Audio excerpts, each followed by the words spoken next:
I'm sorry, what? Why am I offensive? Oh.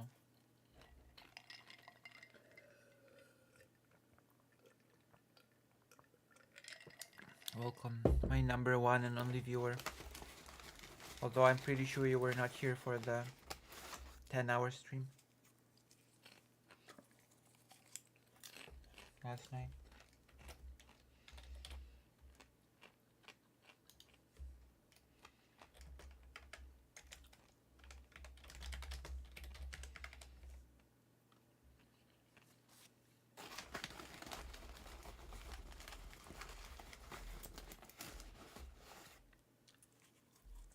I'm sorry, what? Why am I offensive? Really? Oh, thank you. Wow. Have you seen the new video? Welcome, my number one and only viewer. Although I'm pretty sure you were not here for the 10-hour stream last night.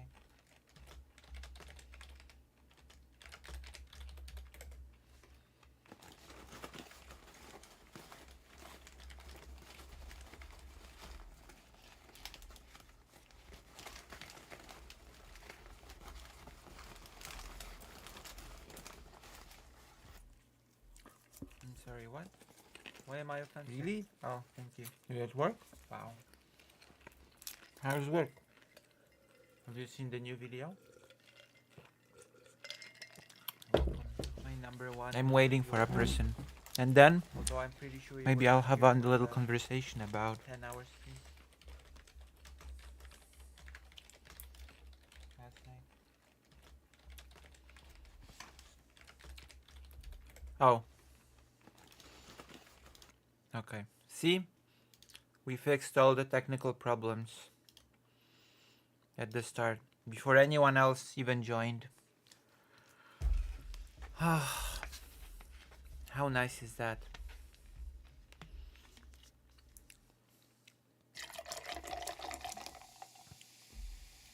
Hello, Greater Range.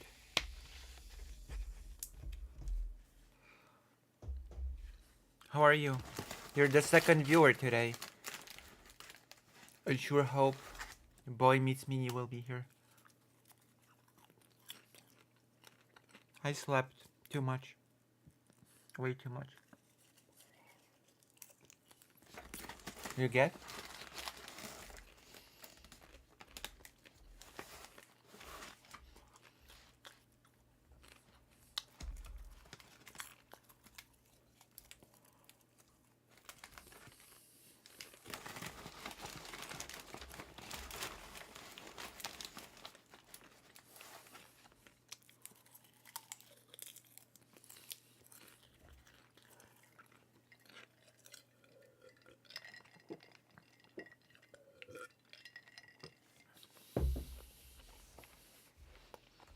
Why are you mad? I'm a mixed bag.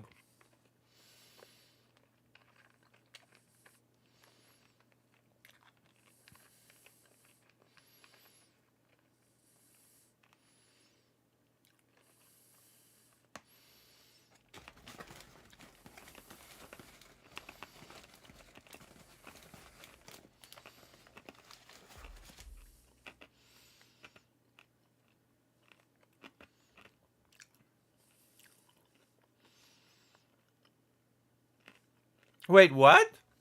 No way.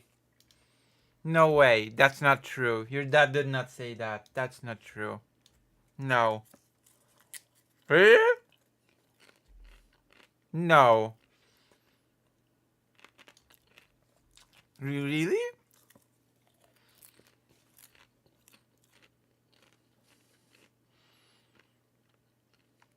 Maybe you can write me an email.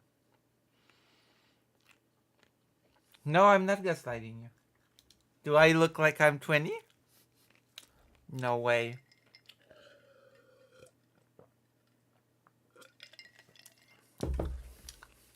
I'm gonna screenshot this.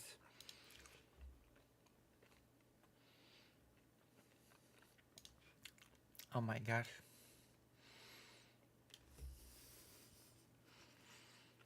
Wait, your father is watching the stream?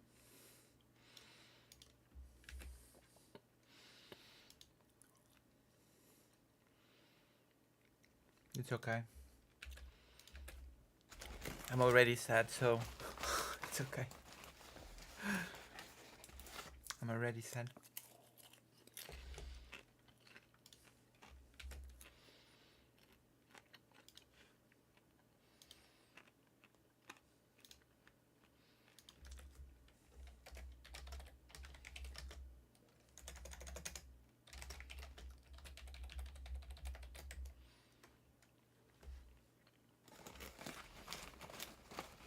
Thank you. Wait, your father is watching the stream? Your father watches the stream? I think Boy Meets Mini fell asleep. I was looking forward to discussing Rwanda. Oh well. Oh no, wait, we are discussing Rwanda. Never mind. Alright. Hello. Okay. That's okay. Do you have a... Can you send me a photo of yourself?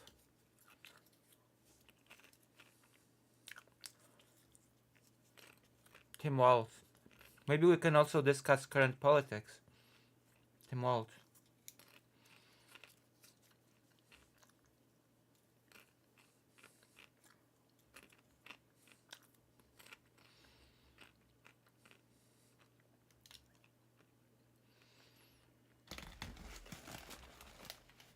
I'll do my best. I'm a mixed bag.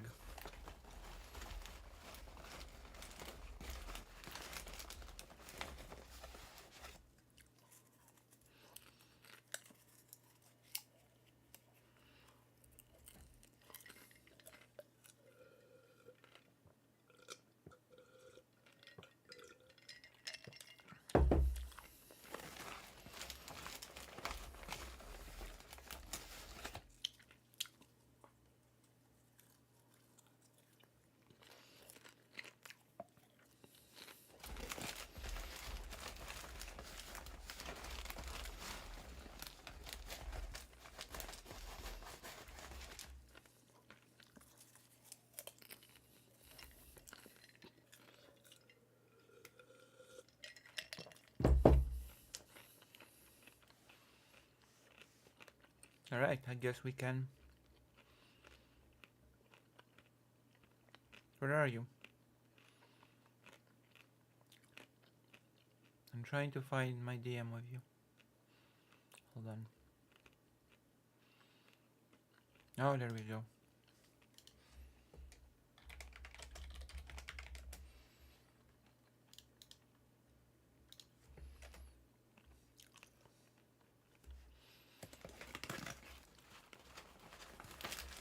Should get more people in the chat.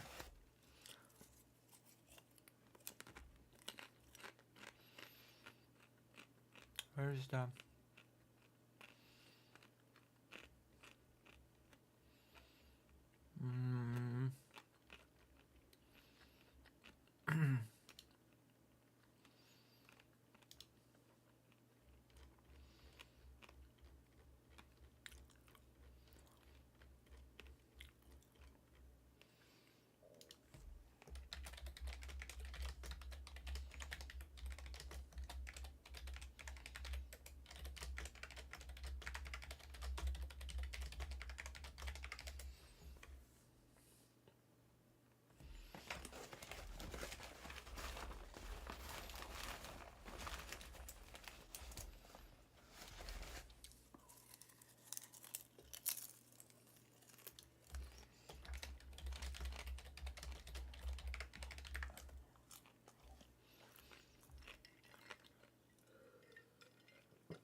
Hello, Jim Pigs.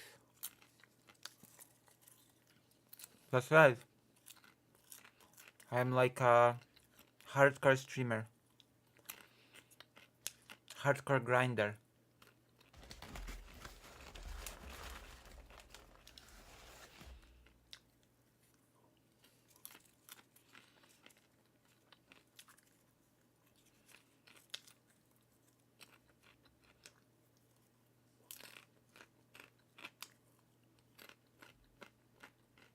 Popcorn.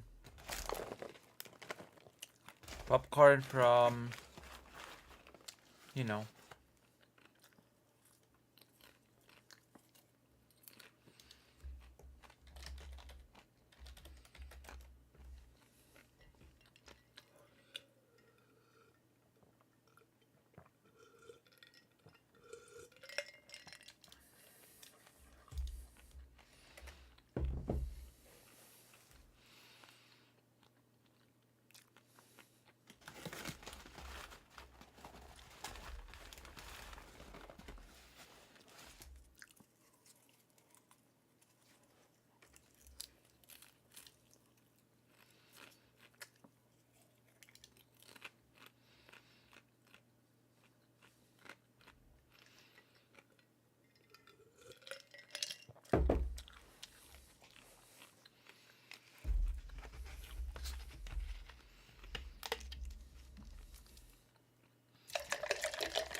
Not yet. Hold on. I will read it now. Is this the... Oh, yes. Oh, Jesus. Of course. Have to pay. Okay, I have to pay. I'll do it tomorrow.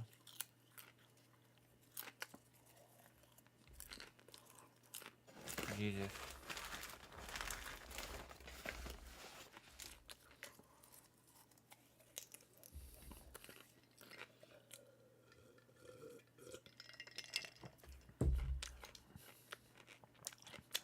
I completely forgot. Jesus, the bills are like skyrocketing all of a sudden.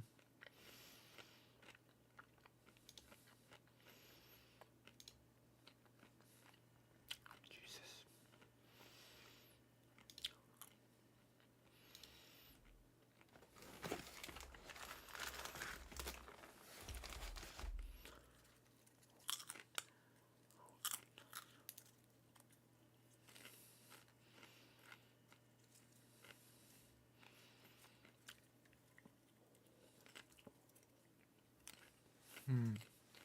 Now I read it.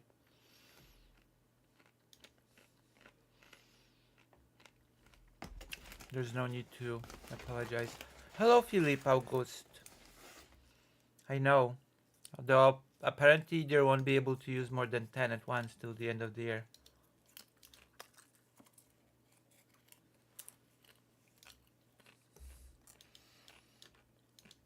How have you been, Philippe August? Oh, Philippe August, did you know that I went to the live screening of the documentary?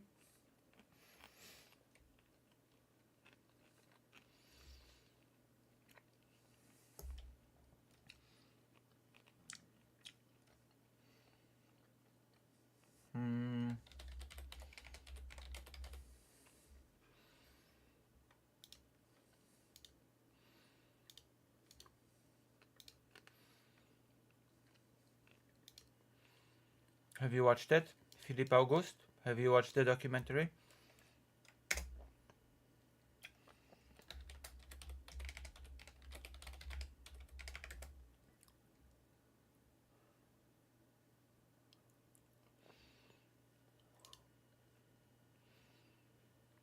Oh, Philippe August is ignoring me now.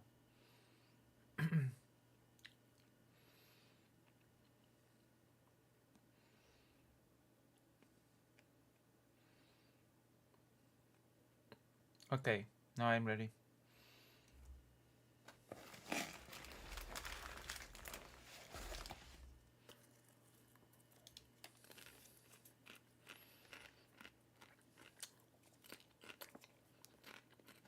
I'm sorry, Gregory. I've read the email.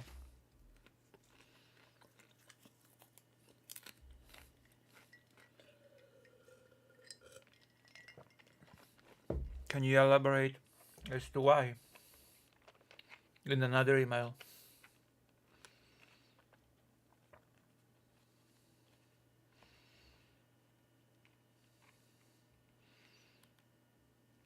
Wait, boy, makes me you're hmm.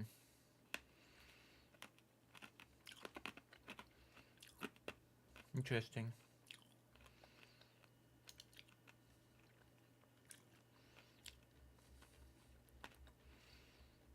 Troubleshooting some code.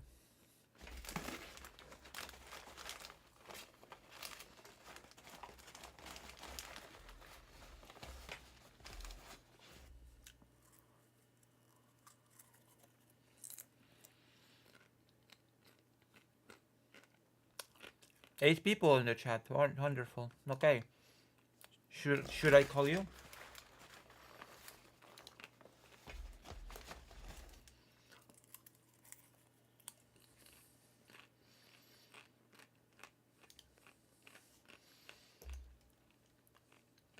Hi, Lucy. How's it going? Hello. I'm doing my best. Yeah, same. I was looking at some code earlier, working on a project, so giving my brain a break from that. And yeah, um, have you Couldn't be me. have you Have no brain. fully recovered from your trip to Ukraine, or planning another one soon? I'm planning What's that another like? one. Yeah. Have a laptop now to stream from. Oh, awesome! So you'll be on location then. On location? Yeah, you'll be. I guess. Are you gonna try to maybe stream from there Oh or yeah. with the Yeah. laptop? Yes. Nice. That's right. And be epic. Awesome. I even went to when I was in Kiev last year was a screening of a documentary.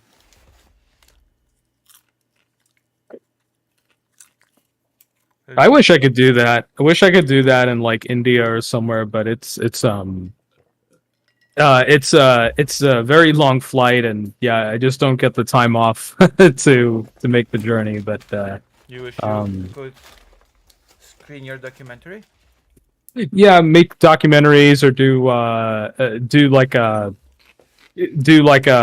even like live stream from there. But yeah, it's tricky. But just to show people, what it's really like, and You could um, do documentaries from India, no? yeah, I could maybe film it there, edit it later. So yeah.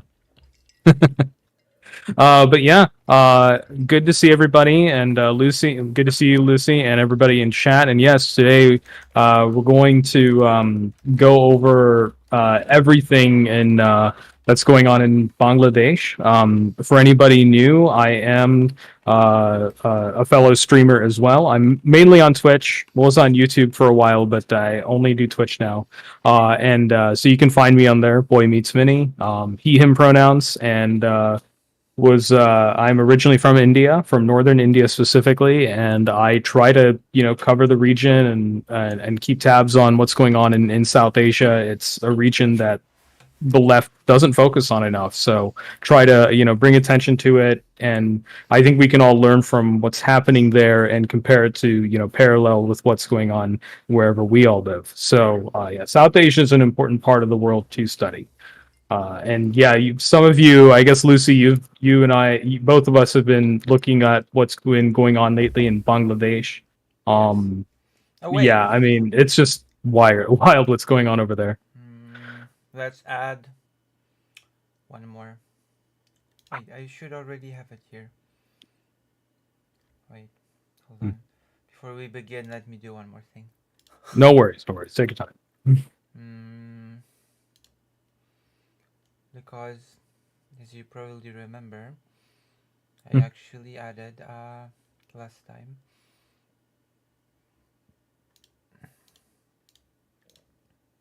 a map. Ah, yes, the map. Woo. I remember the I remember that from last time. So now I want to bring back the map, so that we can have clarity of. Um,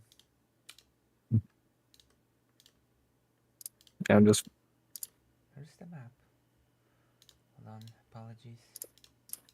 As always, I'm failing. Lucy Joe as the list image. Rose. Wait, what? What? Okay, one moment. Mhm. I guess I'm going to have to look for it. Oh, there you go. Just found it right away. Yeah, that's the same map. I remember it. There we go. The screen became a little bit full, but as the price for knowledge. Now this is a professional stream. That's right. This is a ducks are professional streamers. Yes, last time I checked. uh, so okay, so now we have the map of Bangladesh up. I guess do you want me to sort of summarize like what's happened in the past week or two over there because it's been very drastic. Maybe let's start with Uh, a recap as sure. to how it all started, how it all developed, what happened now with the fleeing of the prime minister, Yeah. and maybe the aftermath. Maybe I'll ask you a few questions. Okay. You know. So yeah, I guess from last week we were talking about the uprisings in Bangladesh and where it stemmed from. So basically, what happened is the students at all the universities and colleges in the country did a mass protest against the job policies of Sheikh Hasina's government. And Sheikh Hasina was we're going to talk about the whole stepping down, but at the time was the prime minister of Bangladesh, and there was a long-standing job quota system. So the way jobs work there, at least for public sector jobs, is that they are done in a quota system, and a lot of it is affirmative action. Again, for women, for marginalized communities, tribal communities, like they have affirmative action for them. But the biggest quota the biggest section of the quota for public jobs there is for descendants of veterans. So, for those who are not familiar, Bangladesh fought its independence war in 1971, independence from Pakistan specifically, because it used to be East Pakistan, and then before that, British Raj. So, Bangladesh. All the veterans from that independence war are highly celebrated in Bangladesh. They are all, of course, national heroes. Yes. Um, Excuse me for interjecting. yeah, And from what you're saying, that yeah. also it's not just the veterans, but also their descendants. Yes. Correct. I mean, the war was 50 years ago. So anybody who's like a child, grandchild, has a reservation, has a much higher chance of getting a public sector job, which is a big part of Bangladesh's job market. So the problem is that a lot of students get shut out of job opportunities despite going to very good schools. Bangladesh, I know a lot of people may think of it as a country full of sweatshops, and yeah, there's obviously a lot of labor exploitation and wealth gap, poverty, and things like that going on. But Bangladesh has much like India, has very reputable schools and universities. The problem is the lack of opportunity. So it's kind of like Cuba, where you have these, very prestigious schools, universities, but people, in order to have a decent opportunity, have to often leave the country and go to the UK or Europe or the US for opportunity. So the problem in Bangladesh is, on top of the lack of opportunity, is this quota system that says, okay, you have to be a grandchild, a descendant of a veteran or a veteran yourself in order to qualify for 1/3 of the public sector jobs. So literally 1/3 of the government jobs are reserved for those people, just on it, and it's not merit based at all. So Mm. that's what the students were protesting, and there was, and it got to the point where there were complete internet shutdowns. There were violent crackdowns on protests by the military, the police, the National Guard, and so it actually got lethal. There were, I think over 1,000 people have died. Unfortunately, protesters have died, and not just in the capital city, but throughout the country. There were these massive protests just filling the streets, um, and of course, a very violent response from the government. Totalitarian violent response. So, I mean, they were kidnapping people from their homes. They were profiling people as terrorists. Like, I think again, I don't haven't confirmed it, but I did see on there is an anti-fascist. I think on anti-fascist subreddit on r/anti-fascists. There were some people from Bangladesh confirming that there were 2 million arrest warrants for the 2 million. protesters. 2 million arrest warrants. Yeah. Well, then again, let's remind the audience Mhm. that the population of Bangladesh is over 100 million. 170 million. So very crowded country. Yes, Yep. Yeah, it's not a small country by any means. It's but one of the still, world's 2 biggest. million arrest warrants is that's a lot. It's unbelievable. Yeah, and so uh, because now over the past week, though, this protest that was initially about job quotas basically escalated up to a full overthrow of Hasina's government. So what has happened in the past week is that Hasina ended up stepping down and she fled to India. Of course, she fled to India because she's buddy buddy with Modi. So she fled to New Delhi, and now, of course, there's an interim government administered by the military, which isn't good because it's basically martial law. So now Bangladesh, the people of Bangladesh are basically looking at next steps. So I don't want to get too into details at the moment, but yeah, that's the current situation. There are still massive protests going on in cities across the country and in rural areas too. But yeah, Bangladesh successfully overthrew its dictator, which is great.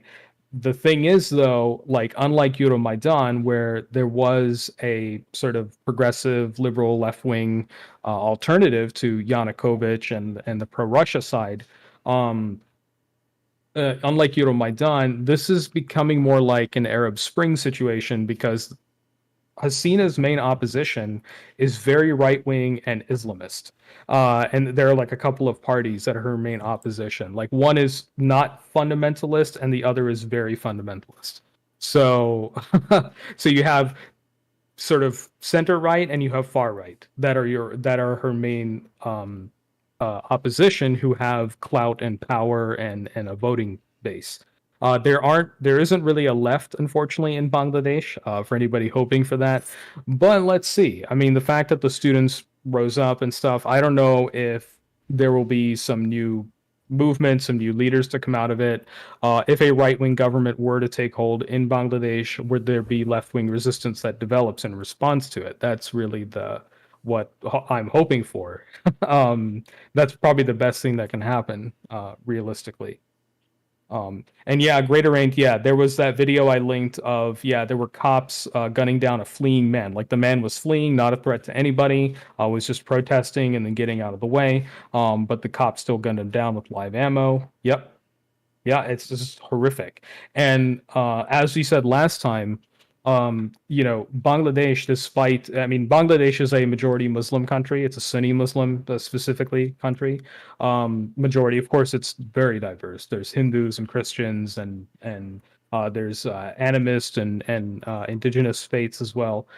So the um, the thing is, though, that Bangladesh officially recognizes Palestine and they want a free Palestine, but then they do Israel-like tactics on their own people, Israel-like brutality on their own people when it comes to opposing the government. So it's I don't know. It's when this is the thing with a lot of these countries. Again, as much as I support, I want a free Palestine, one state where that's secular, where everyone lives together.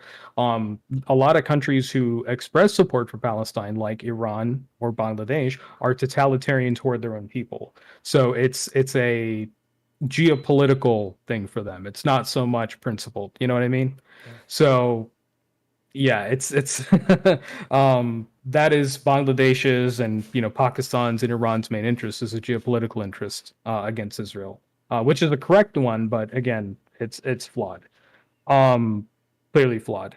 Um, the violent react. Would you say the violent reaction by officials added fuel to the fire as the protest momentum? Oh yeah, I mean that was the main thing. It was this violent, the state violence that responded to the protests actually fueled the movement and led to the overthrow of Hasina and for her to step down.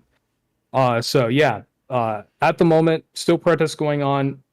Now there's an interim military government, but yeah, there's definitely next steps, and I'm seeing a lot of conversation around it about where next, where to next. So, and it's going to go in a variety of directions, but I hope eventually, like this would at least um, get people to start questioning the ultra nationalism that is sort of has defined Bangladesh for the last 50 years, and maybe going forward be less like ultra nationalist and more libertarian. And so again, but it's a very long process for them. So I guess the question is, Mm. where do we go from here? Since there Yeah. was a comparison to Euromaidan, and as you know, after Yanukovych fled, there wasn't really a martial law as much as there were elections. You know, elections were sort of done. New government was set up. There was a temporary government with a temporary president, of course, but soon after a new president was elected, a new government was formed. So, do you see something like that happening in the near future of Bangladesh?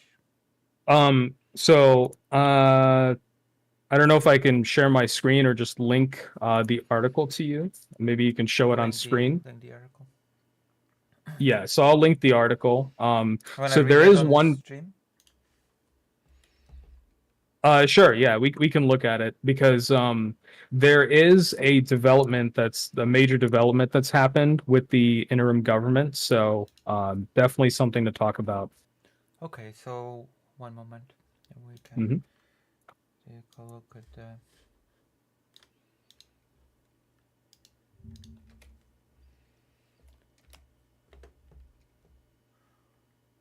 So I'm gonna do a few things, and we're gonna be able Hmm. to No worries. window add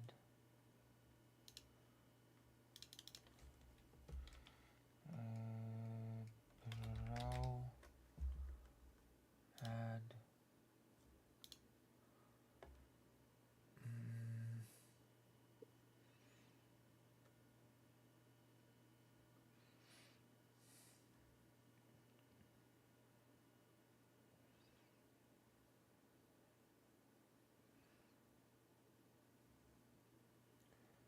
is that it? No. Let me see Hold what on. the. No, it's not on stream yet. Yeah, let me just answer a chat question here. Who or what is the interim government? The interim government is basically overseen by the military as well as the current president of Bangladesh. So, for those who don't know, Bangladesh is a lot like India, where they have a president and a prime minister. So, it's a parliamentary type system. So, Sheikh Hasina was the prime minister. She stepped down, but the president was still there. And basically, what has happened is the president has appointed a new prime minister to lead the interim government. And of course, there's a lot of military oversight now, which is a bad thing generally, but I don't know. It's short term stability, security type deal. But yeah, there has there. So basically, this guy you see here on screen, Muhammad Yunus. Some of you may have heard of him. He is a Nobel Prize winner, but I have criticisms of him because he is a if you've ever heard of the concept of microfinance and microloans that they do in a lot of global South countries, Muhammad Yunus was basically the guy who created the concept. He was the first person to do it in the country of Bangladesh, before any other country did it. So yeah, the whole concept of microfinance started with this guy. And he's gotten many prizes, Nobel Prize. He has the U.S. Medal of Freedom. He has many awards from many places, but he is somebody who introduced the microcredit, microfinance thing to Bangladesh and to the global South generally. And I have problems with microfinance because it may help people short term, but ultimately it's exploitative, right? Long term, it doesn't actually resolve issues of wealth gap. It maintains the same capitalism and the same social and class division, Mhm. unfortunately. So it's a band-aid. It's not a full systemic overhaul of the economy. So, Okay. but this guy has been appointed as the acting prime minister of Bangladesh now. He actually is the acting prime minister and the head of Okay. government. So yeah, is he better? Yeah, harm reduction. I think he's better, but he's still very problematic because of the whole microfinance, microcredit thing. As far as his political history, he was always in opposition to Sheikh Hasina and the Awami League and her party, basically. So he was always an opponent politically. So, uh, but uh, but yeah, uh, um, Can you see yeah. the So text? I do see it. Yeah, I do see it. Okay. So But why yeah, don't he is the we new. Yeah, why don't you yeah. read We it can go and we through it. can discuss it? Would you like to read it Yeah. with your better, nicer voice than mine? Sure. Why not? So okay. Uh, Maybe if you can make it bigger for the screen, that might if you zoom in Okay. on it, Yeah, of course. then it's more readable I'll on just on. censor my face and it should be fine. Yeah. The map won't be visible for a bit, but that's okay. You're still on screen. Um. That's the most important thing. Yeah. There we go. Um. All right. Uh, So the student protesters have been demanding his return. Currently, he is in Paris. In January, he was convicted of violating labor laws and is currently out on bail. So that's one thing that's controversial about him. But yeah, let's get into the article. Muhammad Yunus, the only Nobel laureate from Bangladesh, said Tuesday that he's ready to head the interim government of the country and is honored by the trust placed on him by student protesters. I'm honored by the trust of the protesters who wish for me to lead the interim government, Yunus told AFP in a written statement. If action is needed in Bangladesh for my country and for the courage of my people, then I will take it, he said while pushing for, quote, free elections to be held in the country. Hmm. Yunus, the founder of Grameen Bank, a pioneering institution in microfinance which lifted millions of Bangladeshis out of poverty, again, but asterisk disclaimer about that, is being urged by the student protesters to return. They also want him to handle the affairs of the interim government.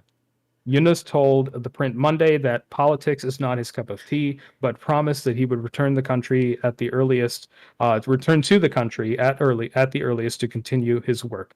Currently, he is in Paris as a special invitee of the IOC for the ongoing Olympics. In January, he was convicted of violating Bangladesh's labor law and is currently out on bail. Yunus has been consistently attacked by the Sheikh Hasina-led government over the years. Can you tell us about that, the conviction? Do they have it? Yeah, I'm not as familiar with that. Let me see the. Uh,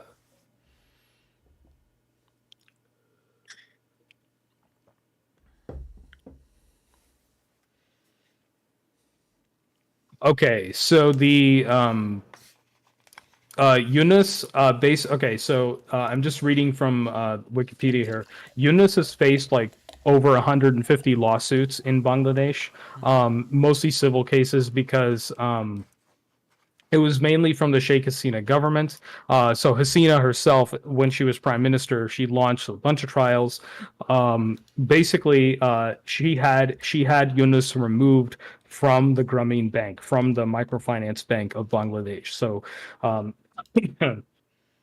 so so basically the Hasina government were like trying him in court constantly for allegations including corruption, money laundering, and stuff. So it's a lot of like politically motivated cases.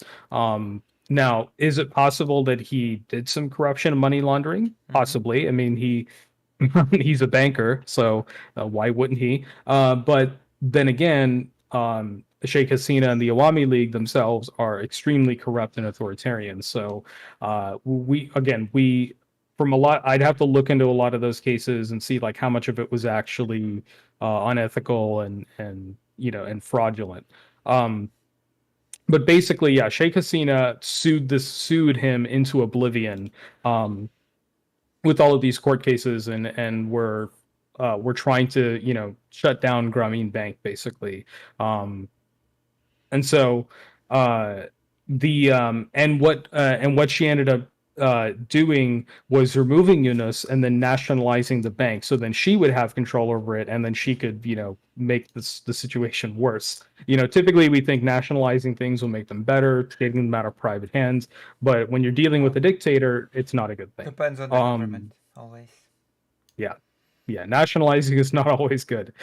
The type of So government, the type of, yeah. yep, and the same thing again. Grameen is not just a bank; they also had a telecom. So they provided low cost mobile and internet service to Bangladeshi people. Mm-hmm. But again, that got seized by the national government, and of course, them having control over it means they can do complete shutdowns of the internet, of mobile services, things that are essential to modern life, which denying that to people is a human rights violation. Yeah. So yeah. But yeah, that's basically the a lot of the again the a lot of the lawsuits against Eunice. I have questions around them, and I don't think they're like, compared to what Hasina has done. Uh I don't think his violation of labor laws thing was I'd have to look into it and see like what specific law.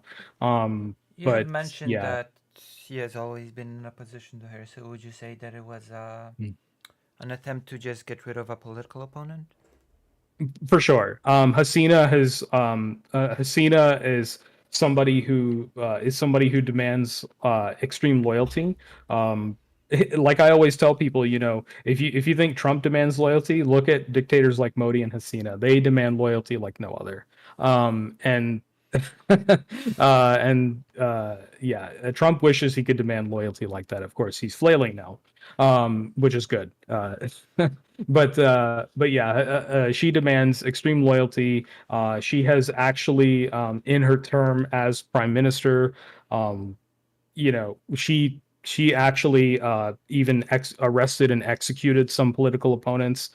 Say, for example, in the parliament, and in former government officials, people like that. Like, she has actually like ordered executions of of opponents. So yeah, she's done some terrible things to Well, um why don't we look to into some?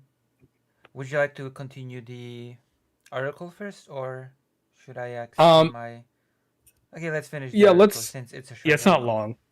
Okay. Yeah, it's not long. So the second part is what led to her resignation. Okay. So Hasina, the former prime minister, resigned Monday and fled the country after 15 years as the head of its government. She resigned after the anti-quota uproar, which began in June, evolved into a challenge to her continued rule in the country. In July and early August, the protests turned violent, with 200 people being killed between 15th and 21st July after the brutal crackdown by the law enforcement agencies. On Sunday, nearly 100 people were killed after the protests resumed with a one point agenda: the resignation of Hasina. Hasina is currently in India, but she wishes to leave for a third country. The UK, her destination of choice, is unwilling to allow her temporary refuge or asylum based, and hence she is looking to go to Dubai in the UAE. Of course, she probably will probably get protection from MBS as well. Who knows? In Saudi Arabia. Let's see. Despite Hasina's departure from Bangladesh, there have been instances of violent attacks against houses, businesses, and places of worship of minorities across the country. And yeah, uh, we could look at a couple posts, but there have been pretty violent You have attacks posted against something about Hindus. this. We could discuss that as well. Yeah. Once we finish the article, but yeah, there have been mainly against Hindus and mainly against Hindu temples. Really, that's the main target. Multiple temples, as I just said, have been looted and burned. The print reported earlier. According to local media reports, mobs have targeted Awami League party members. So, in response to uh, the Awami League again is Sheikh Hasina's party, and mobs have been targeting the party members as well. Which, yeah, I mean, it's part of resistance. I don't know, like I don't know. I'm a little bit weird about just mobs targeting politicians directly, but I don't know. Like, how do you get the fascists to step down? That's the other side of it. In one instance, they set fire to a hotel owned by a party leader. So these were the protest mobs. They set fire to a hotel owned by a party leader, which resulted in the death of 24 people, including one foreign national. So that's one thing where the protesters kind of messed up. They burned down. They actually unalived civilians. But again, compared to what the government was doing, it's I don't know. Bangladesh President Mohammad Shahabuddin dissolved parliament on Tuesday and promised the formation of an interim government. According to the constitution, elections must be held 90 days after the dissolution of parliament. So it looks like there's going to be elections in 3 months. So yeah, I that's guess that's I've where got a things are. very. Let's go into an extreme direction and ask a question. You mentioned that Sheikh Hasina was a dictator, basically that demanded loyalty. Was Modi demands loyalty? You said they were friendly, right? Yeah. So yeah, So I guess Modi. yeah, Yeah. my Yeah. big So they're allies. Bangladesh and India are right. allies. If Yep. they're allies, I guess my big question is why did she resign and not just request Modi's intervention? Um, I, uh, I, I. That's a good question because I mean, I guess it's just that the uprising is so large and it's throughout the entire country. I guess like it was just big enough for her to give up that power. I mean, since And it's how many people, how big was the protest in oh, comparison to the whole millions. population? How many millions? Let's see. It's hard to get clear numbers because again, the communications were shut down, over and over. But actually, here's I don't know if you want to put this on screen, just to give you an idea of just one city, of just how big these protests are. Yeah. And this kind of gives you an idea of how crowded South Asia is. Um, and Yeah, I mean, the streets are just full of people, like in every city. Um, this is in Chittagong, which is the main port city in Bangladesh. So do you believe Um, that even if she requested intervention of India, it would not have amounted to anything, basically? I mean, it would have just been more violent resistance, which would have just galvanized it would have fueled the protests more. Like it wouldn't have stopped it. But yeah, you can see that this was in Chittagong, the second city in Bangladesh, and just this is the main city, like the downtown, and it is just there's no empty space anywhere. So you can just see how big protests get in South Asia. It is shoulder to shoulder. Like it is. You're talking. I would probably estimate 10 million, maybe. Again, I have to look more at the actual numbers, but it's hard to get on the ground reports and like full, like a full count. But I would say I would say at least a few million minimum. 5 or 6 million minimum, if not up to 10 million people were protesting. So it's a very very large countrywide protest. Uh, so Yeah, and you can just yeah, like I said, you can just see how crowded that is. Yeah.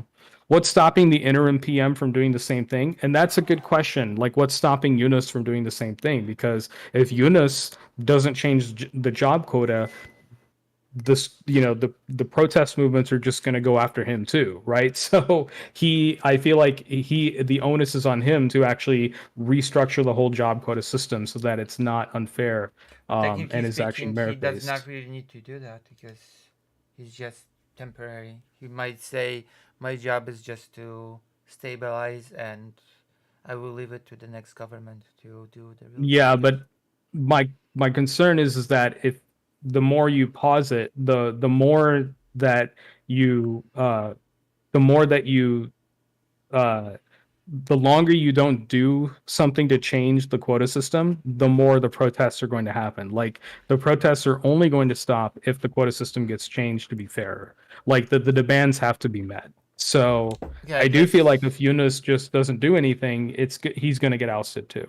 I guess it just makes me ask, Mhm. why didn't the former prime minister simply alter or change the quotas in order to keep her grip on power? Um. Uh.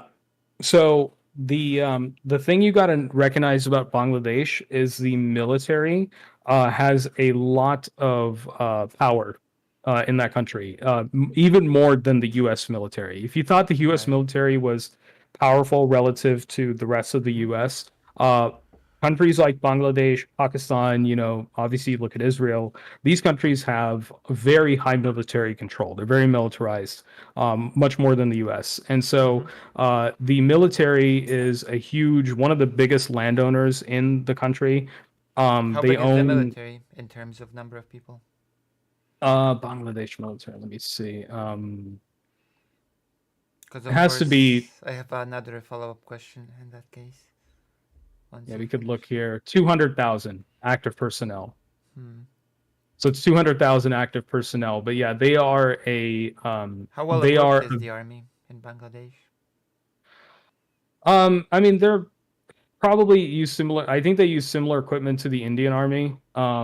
Again, like specifics, I'm not like an expert in like specifics of their military, but basically they rely on very similar partners that India does. So India will often receive arms from the U.S., from Russia or previously the Soviet Union, uh, and also interestingly, Bangladesh has military ties with China as well because I mean they're just a major manufacturer, so and supplier. Okay, so So yeah. I guess my big question then is, Mm. if the prime minister could not just change the quotas, because I assume the military would not like it, and the military has a lot of power in the country, right?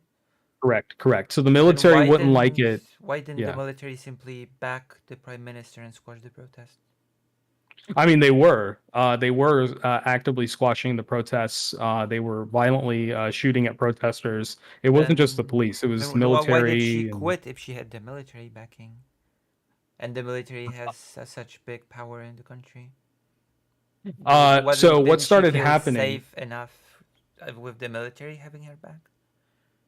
Well, so what started happening is that during the protests, there were army soldiers that were actually defecting from the military during the protests. So they were leaving the military and siding with the students. But that So means that the power of the military is sort of not unquestionable if people are sort of defecting from it.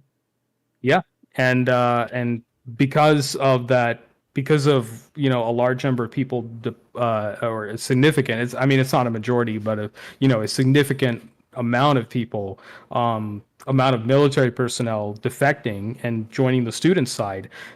I guess But that's once that starts to happen, it's like I at guess that that point, also yeah. again come back to my earlier question then.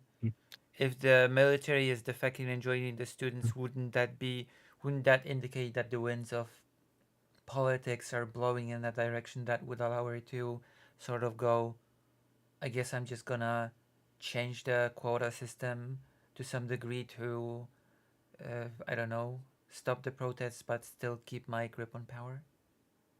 Um, well, so unfortunately, and again, this is it's when you're talking about someone like Sheikh Hasina, who is this very power hungry dictator, like they're not going to necessarily make rational decisions, right? And so is she may be playing a chess move here, right? If you think about it, she's taken leave, has fled the country, and she's seeking protection elsewhere. And I guess she's going to go to the UAE next, from what we've heard. What's her future from here? She lost all the power she had. What can she do from now? I mean, the Awami League is still a massive party in Bangladesh, even though they're out of power now. But they are still, as far as like the prime minister. But the Awami League is still a huge. It is the largest political party in Bangladesh. Right? So it is now, and a similar example we could look at, by the way, is Sri Lanka. So Sri Lanka, if you look at Sri Lanka's past and current history, so. There was a prime minister. His name was Mahinda Rajapaksa, and the Rajapaksa was the prime minister during the final part of the Sri Lankan civil war, the final part of that genocide against Tamil people I mean, in still going on, as far late as I know, right? like like from 2005 to 2009, Right. that last phase of I the mean, conflict. not the conflict, but And the so genocide. Rajapaksa was prime minister up until recently, I think up until 2020. And so because at that point, Sri Lanka's economy collapsed, right? And so there were massive protests in Sri Lanka, massive uprising. And it was so big that Rajapaksa fled the country too, just like Hasina just did. Rajapaksa fled the country, fled Sri Lanka.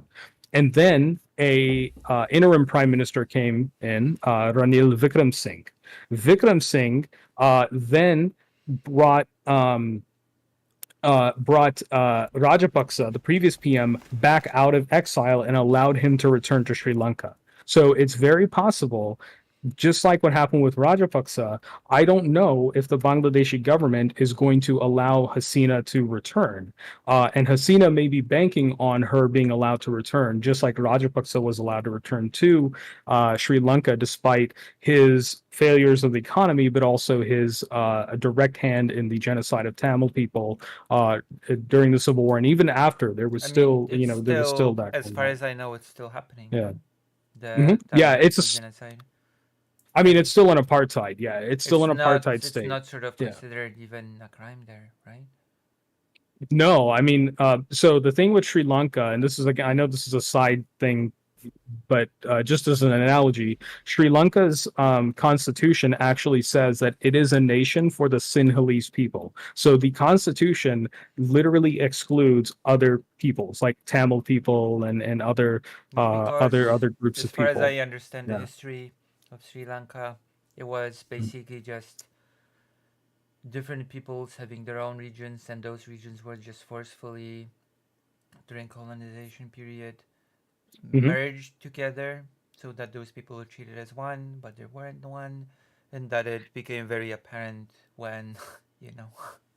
Yeah, and the British, just like they do anywhere in the world, right? It was a British colony, and it was called Ceylon by them. When it was Ceylon, the British sided with the Sinhalese people Mm-hmm. because they were the majority, and so the Tamil people were treated as second class, basically.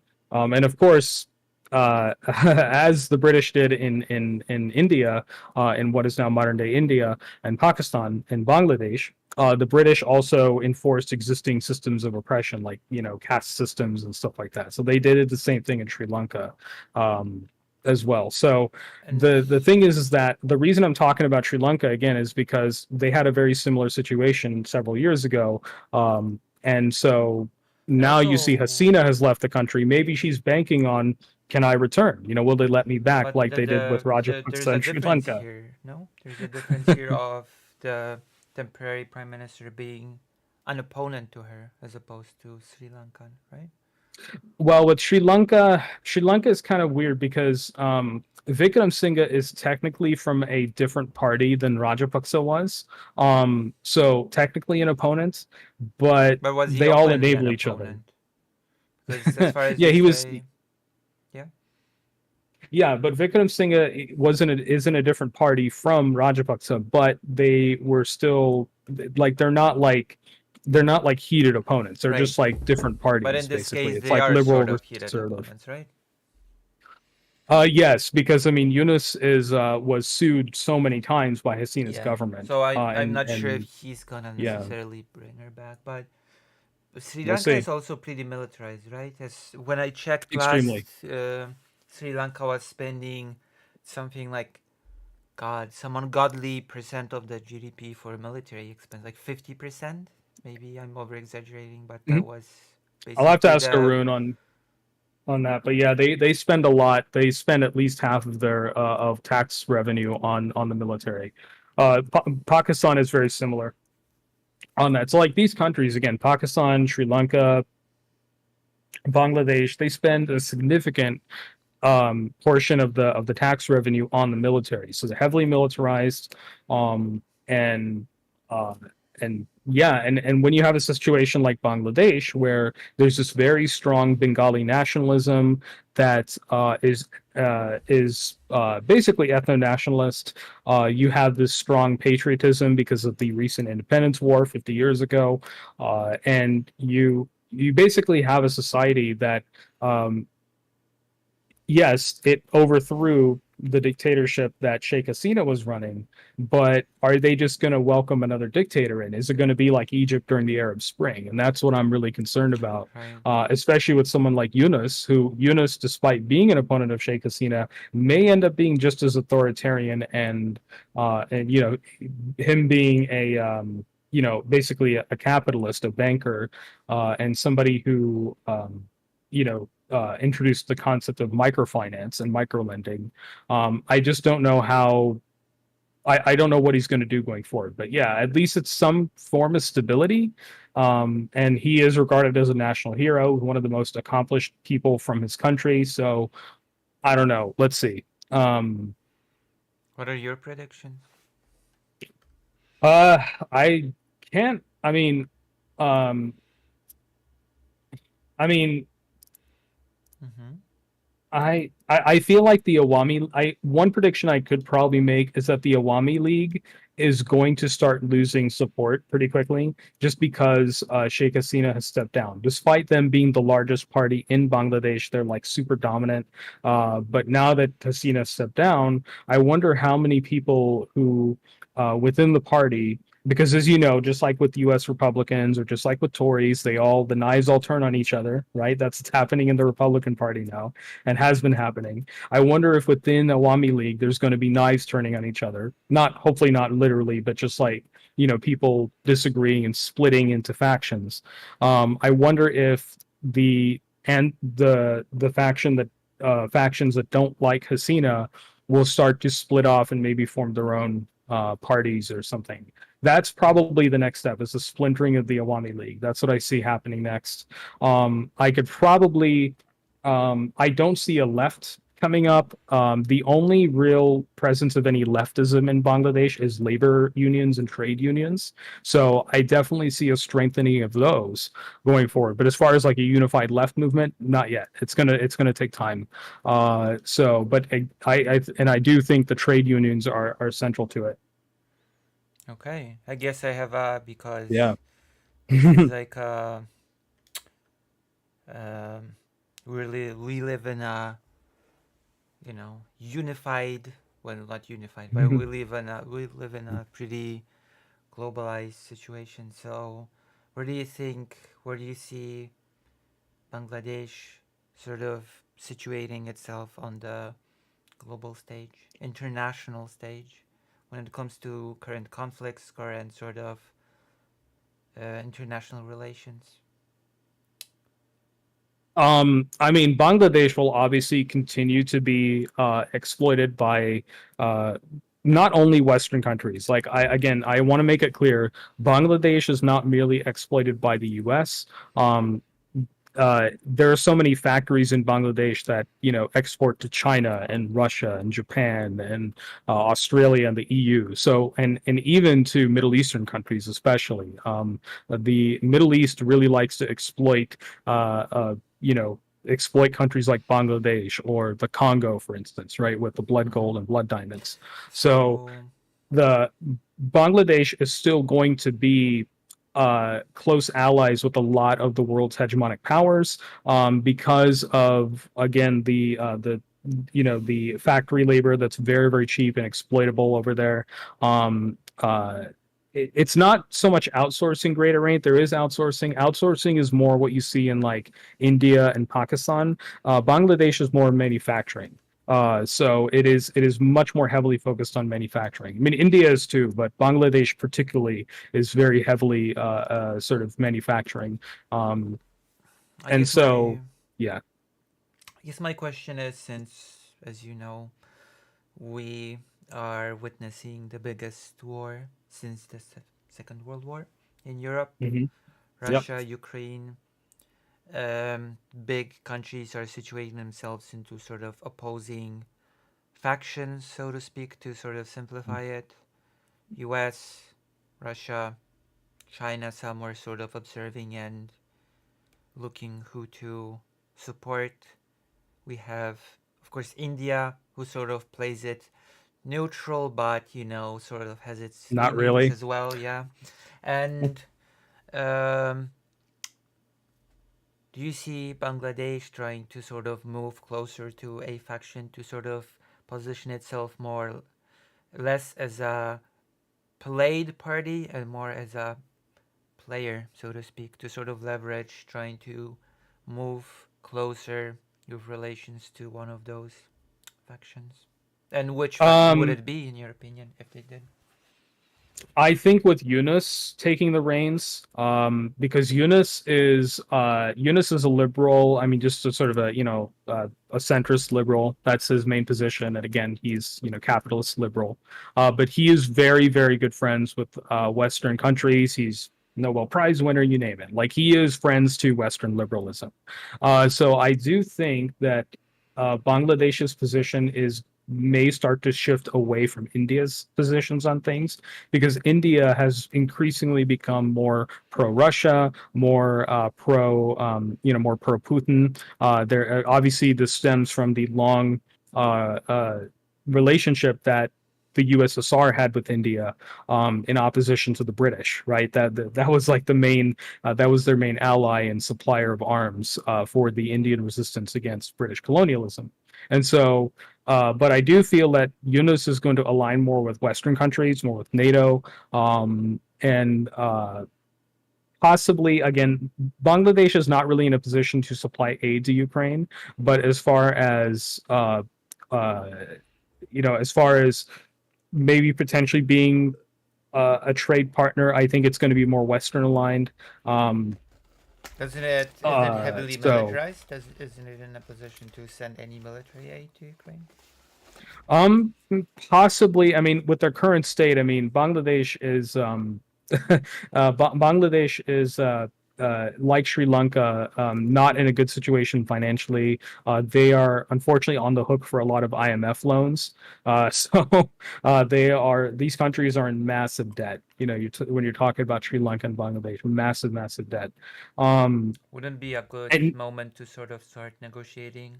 Sort of, we will provide we will provide support, but we would like some of the debts to be sort of lifted. Yeah, it's a good opportunity, and I think someone like Yunus could be that negotiator because because of his reputation, his relationships with a lot of foreign leaders. I think maybe that would be a positive thing for Bangladesh because maybe they could get out of the hole a little bit and actually start to bring back some, not only democracy but uh, again the main linchpin in all of this is figuring out is fixing the job quota system. That's like the first thing. Meet that demand of protesters, and so hopefully he does that. And I think a lot more Western countries need to look at potentially like supporting Yunus and getting like and The pressuring him to fix the job system. Is there a problem? Isn't there a potential danger that the military would push back against Yunus should he try to do that?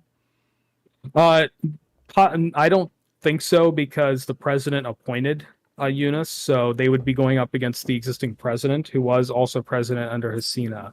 So I don't think the military. It would be wise for the military to go up against Yunus, again, it's because of during the protests we did see that a lot of soldiers were defecting and supporting the student side over to the student side. It is possible that the military doesn't the military the military doesn't see it as a wise choice to try to oppose Eunice and oppose changing the quota system. So and yes, Rifter, I just see you in chat. It is yeah, there is call center outsourcing to Bangladesh, like to Dhaka. Dhaka has a lot of call centers, the capital, and phone banking. Yeah, a lot of that runs out of Dhaka. Yep. But yeah, it's mainly manufacturing and you know and like corporate outsourcing. Yep. Um, yeah, but that's what I see maybe going forward for Eunice is sort of he definitely needs to get like I feel like the of all countries, the U.S. needs to start putting pressure on Eunice to say, don't just get stability, like actually make your job quota system fair so that students have opportunities and stuff. But I don't know. Let's see. Maybe with the again, this kind of ties back to the U.S. election, which of course very good news today. Kamala Harris picked the right guy for the job for VP. So What can you tell us and about him? What is your opinion on Mr. Tim? Tim was it? Tim Mr. Waltz? Tim not Pool, Tim Waltz. Yeah, Yes. So yeah, Tim Waltz. I mean, I have to look at his record as Minnesota governor. I think he's fairly progressive. apparently so. But yeah, I mean, he's done a lot for Introduced like schools school and lunches, yep, school lunches. tampons. Friend to labor unions. He supported a lot of better labor policy in Minnesota, higher wages, things like that, better housing opportunities. And is pro Um, LGBT. yes, yes, because and for a long time, I mean, he is a very active ally of LGBTQ people. So even when he was like I think he was a football coach at a high school or something, Does that or was make he a one teacher? qualified to be a pro LGBT ally? Being a football coach? Well, I mean, as a football coach, he actually like actively combated homophobia in the sport, homophobia in schools. He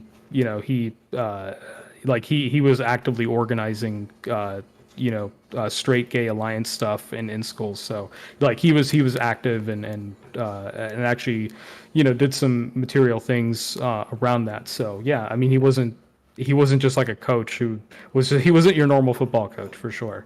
But as far as on this issue, I feel like so let's say the U.S. elects, which hopefully I think it's very likely they will, but let's say we here in the U.S. elect Harris and Waltz, right?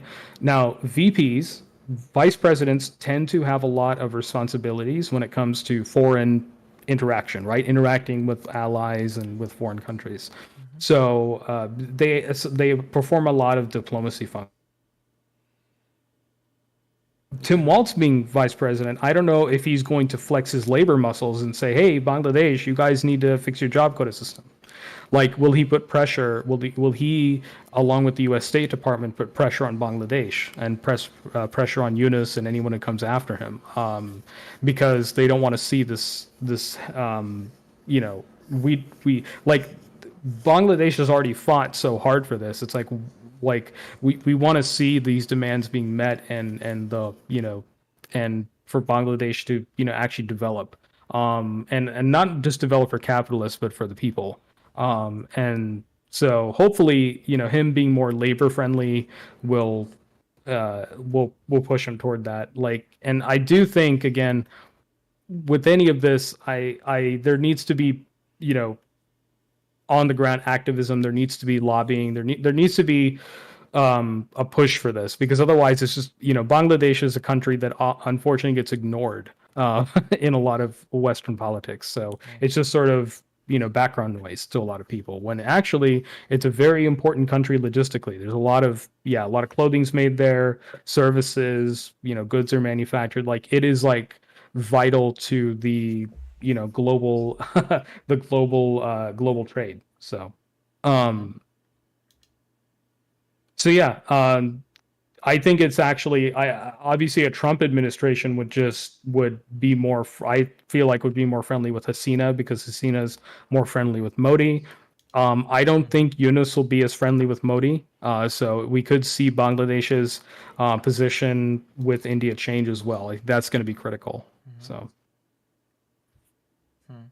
um, yeah, And what do you think the future of Bangladesh is under Trump and JD Vance? not worse We for did, we sure. we discussed already like Yeah. tumults. What about JD Vance? How do you see him Uh, performing um, diplomacy when it comes to Bangladesh? uh, I think he would probably, again, I can't really predict, but I do think that in terms of like U.S. policy, I think Trump and Vance would enable corporations to exploit Bangladesh more in terms of labor. I think that's the main thing. Like he would allow, more outsourcing of jobs, more corporations to get away with that instead of providing opportunities here. So he would enable the corporations to do more exploitation rather than the Democrats who they've failed to do it. They haven't done enough. I feel they obviously not, but they've done more than anyone else to actually rein in and regulate the corporations. For example, the I don't know if you've read about the FTC chair, who's currently under the Biden administration, the chairman of the Federal Trade Commission, Lena Khan. She has been very tough on corporations and of a lot of things, labor practices, fraud, things like that, insider trading. So she's been, getting tough on corporations more than anyone. And Kamala Harris would most likely keep her in the administration, and continue her post there. So with Vance and Trump, they're going to put someone there who enables the corporation, right, and enables the exploitation of countries like Bangladesh. So yeah, I think the U.S. relationship to Bangladesh is going to be more in sort of the regulation of companies or deregulation, if you're talking about Trump, and sort of that would affect the relationship between the two countries. But yeah, again, it's just a lot. At the end of the day, a lot of this stuff's up in the air, and I can't make like clear predictions on anything. Again, the ball is in Muhammad Yunus's court, so that's all I'm going to say about that. All right. Yes, there are 3 months to the creation of the new government, right? So Yep, and hopefully free and fair elections. Knowing South Asia and how elections go, it's never free and fair. I mean, they're not free and fair in the U.S. either, but um, better than still better than what we have in South Asia for elections. So I am pretty concerned with those elections coming up. Is because there are still very strong. There's a lot of strong organizing in the Awami League, who is Hasina's party. There is still a lot of there's still a lot of student groups and support groups within the Awami League that still have that institutional power. So unfortunately, they are probably going to try their hardest to upend the elections and rig them. So and do voter intimidation and violence and stuff like that during elections. So it would not. Unfortunately, I don't know how free and fair that election is going to be. It's going to would be a that very work difficult time. during the height of a student protest, intimidating voters?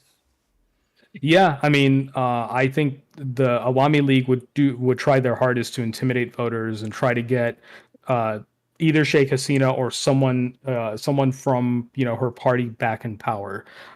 So Would that's the main people challenge with them. would Yeah, people that's the main just challenge is would with people just Bangladesh's. Yeah. would Sorry, people go ahead. just accept her coming back to power though? They won't, but the Awami League is going to again. One of the things in many South Asian elections you'll see is voter intimidation is much more prevalent. In fact, it's like the rule rather than the exception. So it is very possible that the Awami League, who still is pretty powerful in Bangladesh, will try to rig the election. Intimidate people into voting for them. Even if it's not Hasina, it may be someone else from her party. Maybe someone, maybe even the current president might try to run for prime minister. Let's see, let's see what happens because he's still the current president is still from the Awami League. So that is a concern. Is that Muhammad Yunus is technically an opponent of his own president. So yeah, this is getting wild for sure. Yeah, Um, very nice. so yeah, so hopefully that went over it again. A lot of this stuff is up in the air. A lot of this is hard to predict. But just from some things I've observed from, from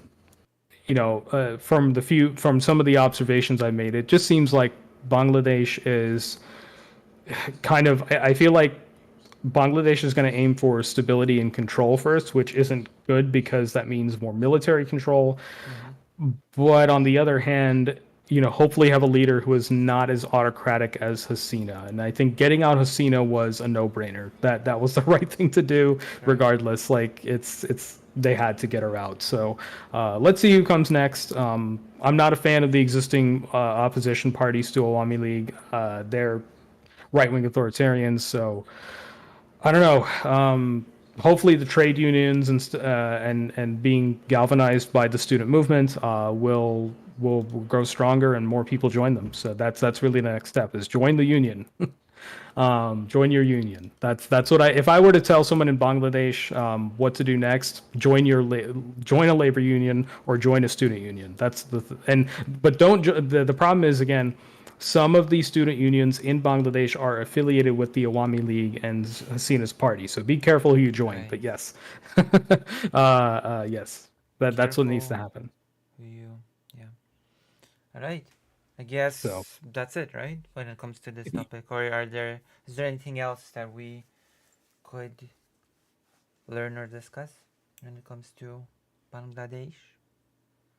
Um, definitely, definitely one thing definitely one thing that I'm concerned with Bangladesh is their tendency to shut down communications for everybody.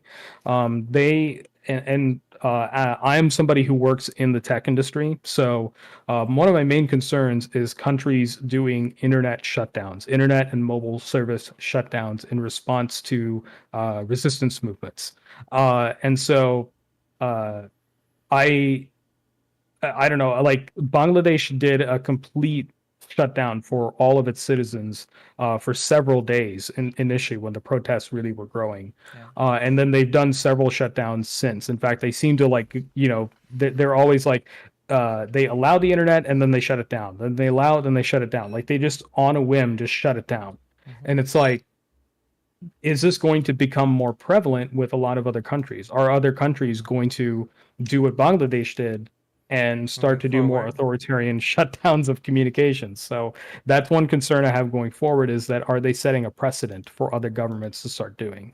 And so Hmm. that's one thing that, we all need to think about is, how can if we're going to form, left wing movements, whether it's resistance, mutual aid, anything like that, getting out the vote for progressives, etc. Like we have to, I feel like we got to start thinking about OPSEC and being ready for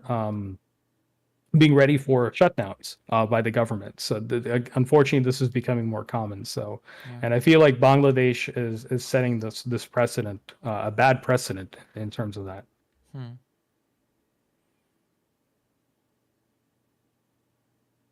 So, as is Russia. Russia's done it. Russia did internet shutdowns, right? And they still continue to do it to some degree, Right. or at least restrictions. Like there's yeah. So yeah, I mean the internet is something we take for granted, and I feel like it's when it's taken away, it's like oh boy. So And speaking of American politics for a second, Hmm. Tim Walz apparently really good on Israel Palestine. Apparently so. I have to look more into um because I'm not that familiar with him, but I guess is he a two-state solution guy or um and he's on the Really? side or like he's like he's not against the protests, at Right. least that's what I'm seeing. um but I don't know his actual position. Where Tim Walz stands on Israel, Gaza, and pro Palestine protests. That's from 8 hours ago. Kamala Harris' new VP pick has been broadly supportive of Israel over the course of his career, but he's also taken conciliatory approach towards pro-Palestinian activists. Both the uncommitted movement and pro-Israel Democratic Ground praised his election.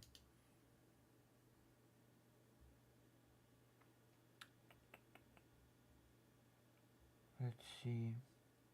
He might have shifted too. He might have shifted positions. Like a lot of people are shifting positions now. Hmm. True. Yeah, but I don't know. I feel like he can be pushed in a better direction. But his history, his track record is not good on this. But so is Kamala Harris' track record is not good on this. Right. Like again, yeah. Um, he's better than Shapiro because Shapiro actually did volunteer with the IDF to some capacity, and he's been more vocal against protesters. Like he actually wants to crack down on them, whereas Tim Walz sees it as free speech, which is better than most Democrats. So yeah, he's not perfect. I think the No one thing with is. politics is no one is. Yeah, no one is, and he is a step forward. That's it.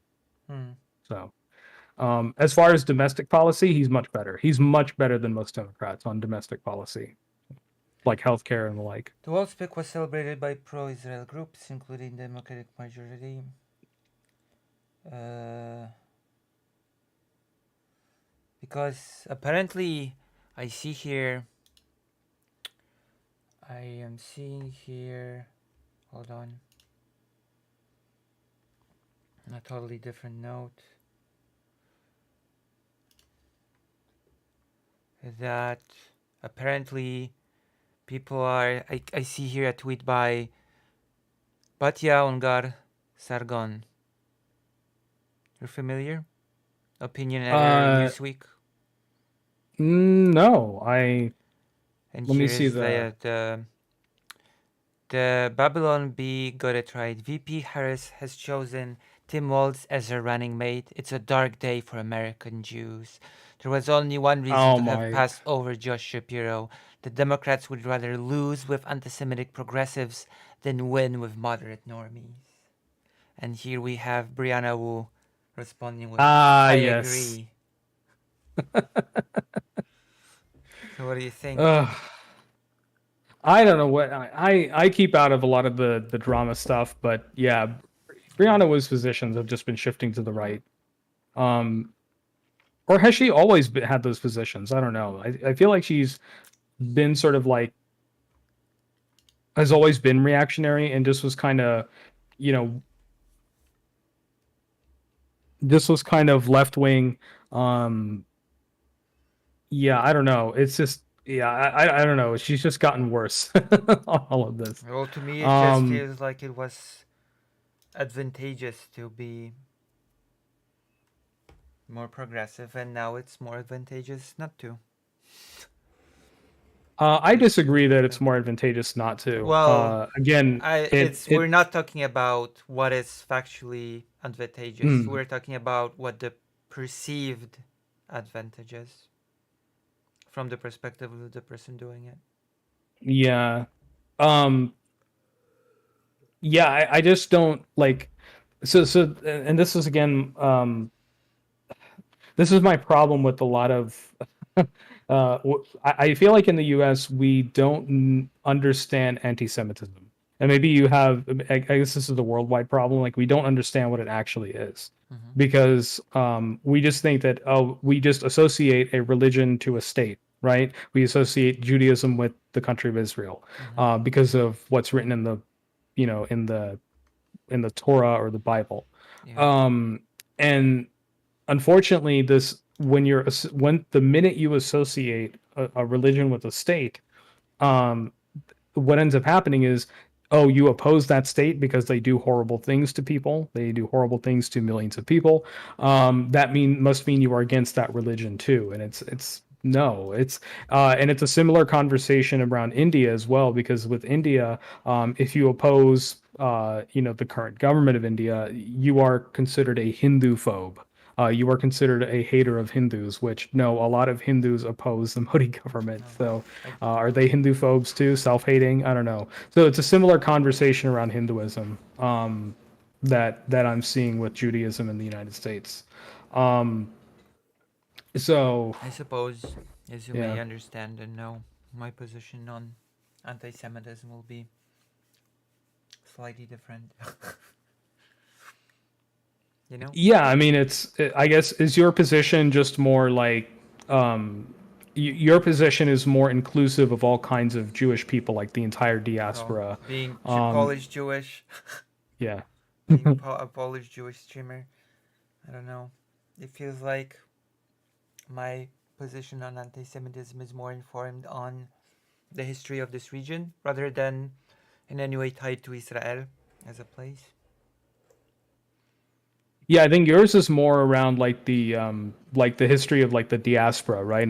Yeah, In Europe, or like if yeah, you look at North Africa, for instance, or like the Middle Eastern, right? The Arab Jewish diaspora. yeah. Um, Which makes Israel itself have pretty anti-Semitic tendencies from my perspective. So, oh yeah, you yeah, know, absolutely. They don't like. I mean, just look how they treat a lot of Orthodox Jewish people in their own country. Like or even the it's. I mean, recent. I've discussed this on stream just yesterday.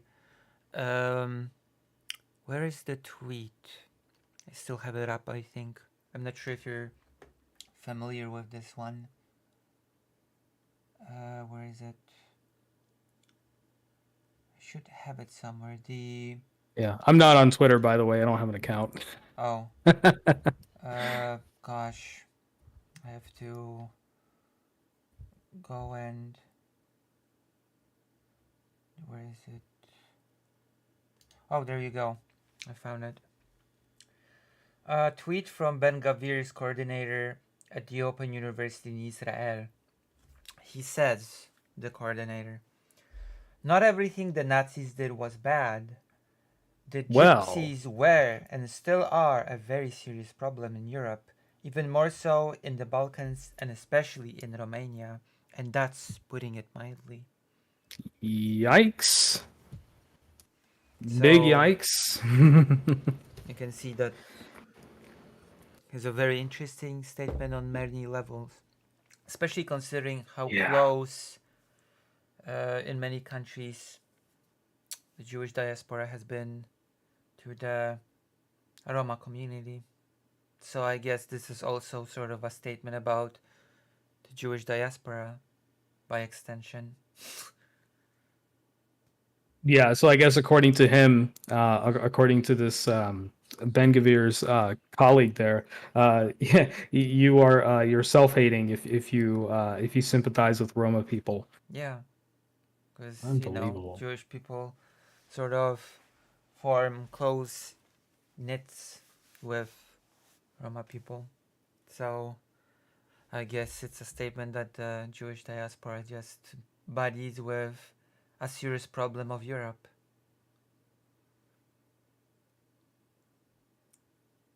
Yeah, and I guess it kind of feeds into I guess I actually wanted to ask you this because I know in the UK right now there's like they are they're undergoing yet another like even more like far right riots from the far Yeah, right. because Uh, the whole stabbing misinformation around it, which apparently was started by Russia, of course.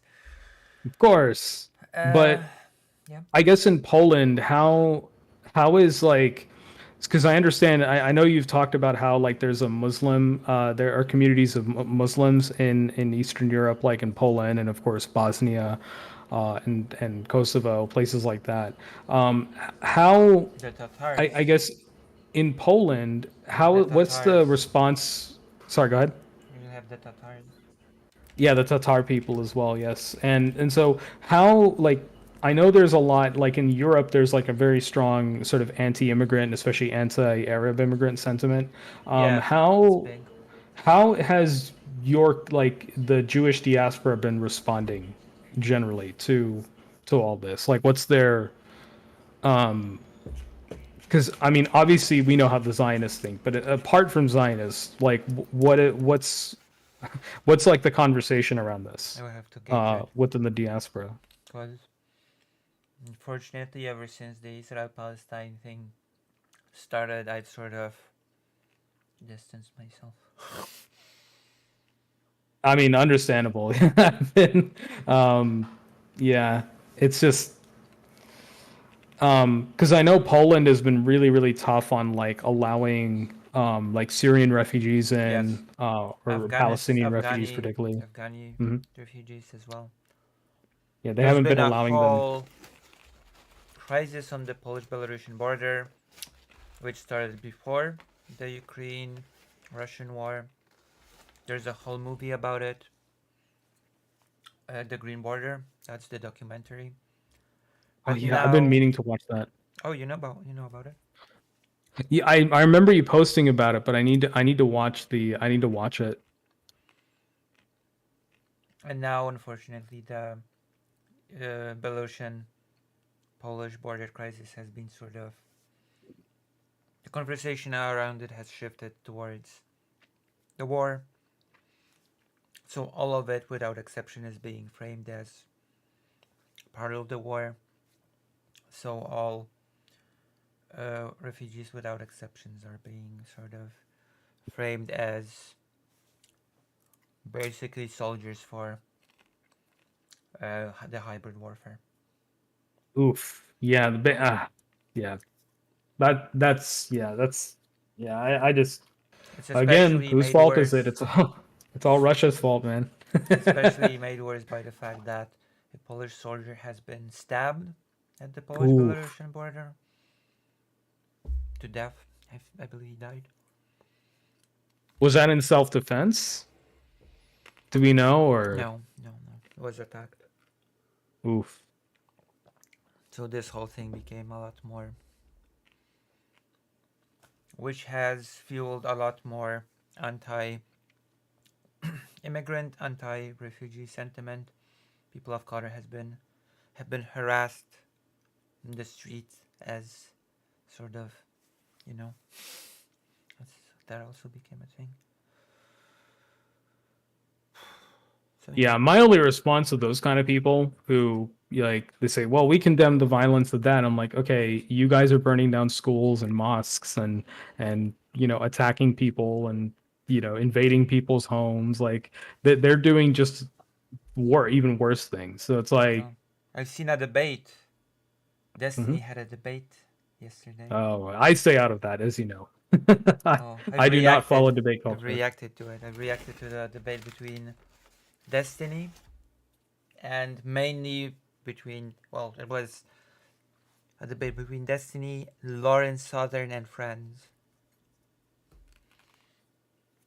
Isn't he like he's buddy buddy with all of them, right? Like he's like even though he disagrees with them, he's still best friends with them or something. I don't Sort know. of went He associates nuclear. with them a lot. Went nuclear on them now. Because the rank, again, it's more advantageous to do so now. At least he perceives it as so, so he went nuclear on them. I mean, good for him, but yeah, I don't know. He just I don't know why you But there like was I again this, any sorry, God. there was this journalist during the debate. I think I have his Twitter here. Name's hold on, Jack Hadfield. You know, Never heard of him.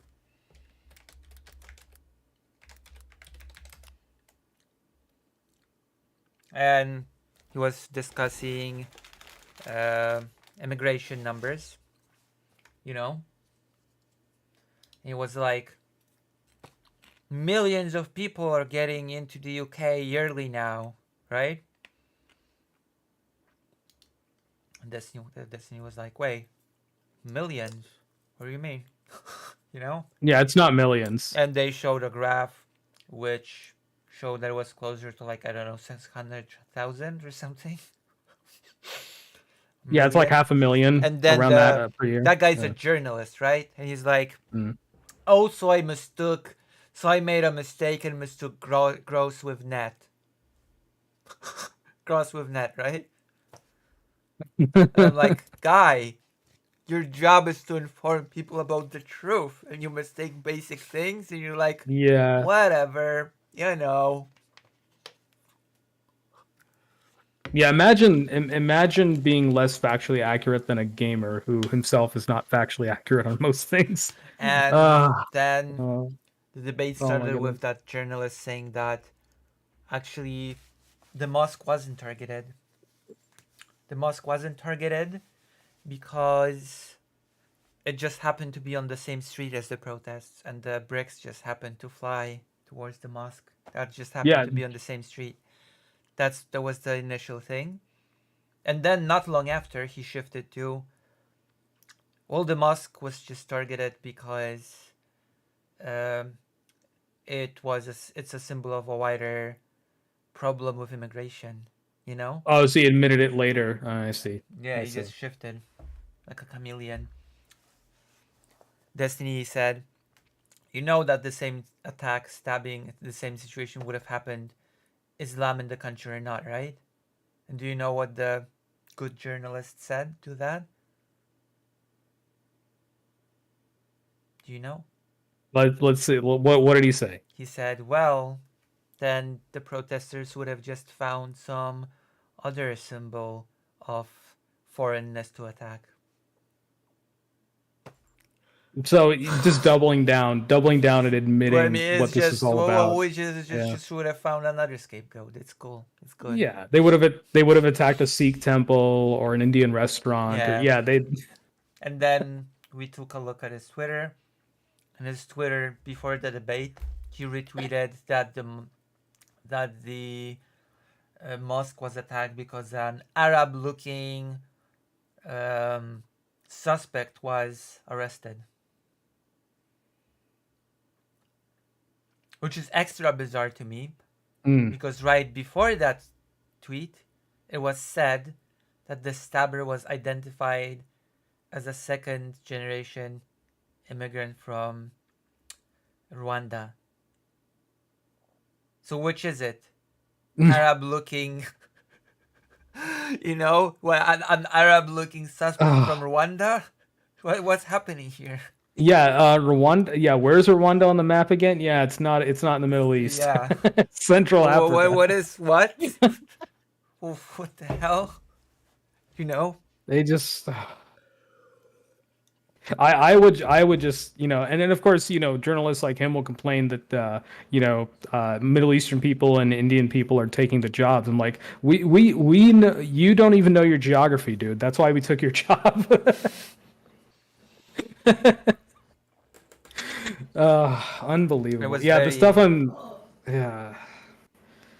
it was a very sad spectacle that like I did a thing where I would say the dumbest thing that would come to my mind, and seconds later they would just repeat it.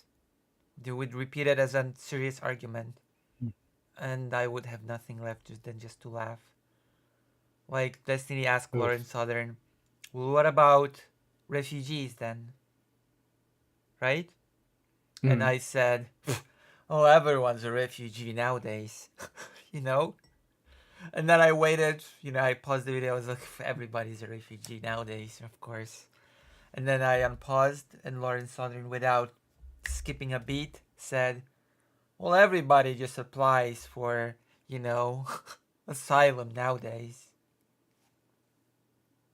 What the yeah, and I'd like to talk to her because my family, we didn't apply for asylum. We did legal immigration with paperwork. We weren't Yeah, but refugees. So like, um, but those try to people make are her believe against that. all immigration Ugh. into the UK. I just all Yeah. against all of it. They said it in the debate.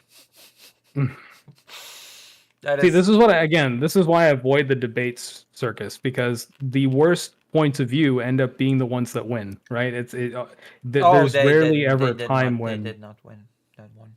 really They okay. look really bad. Their just stupidity was so blatantly on the display that it's just like they were flailing between calling the stabber a foreigner, but would you deport all uh, second, generation immigrants? Yes, no, maybe so. I think the journalist or some Mm. other guy said that to him, being an English citizen is being of English, you know, and he gave a bizarro example to Yeah, what's which English?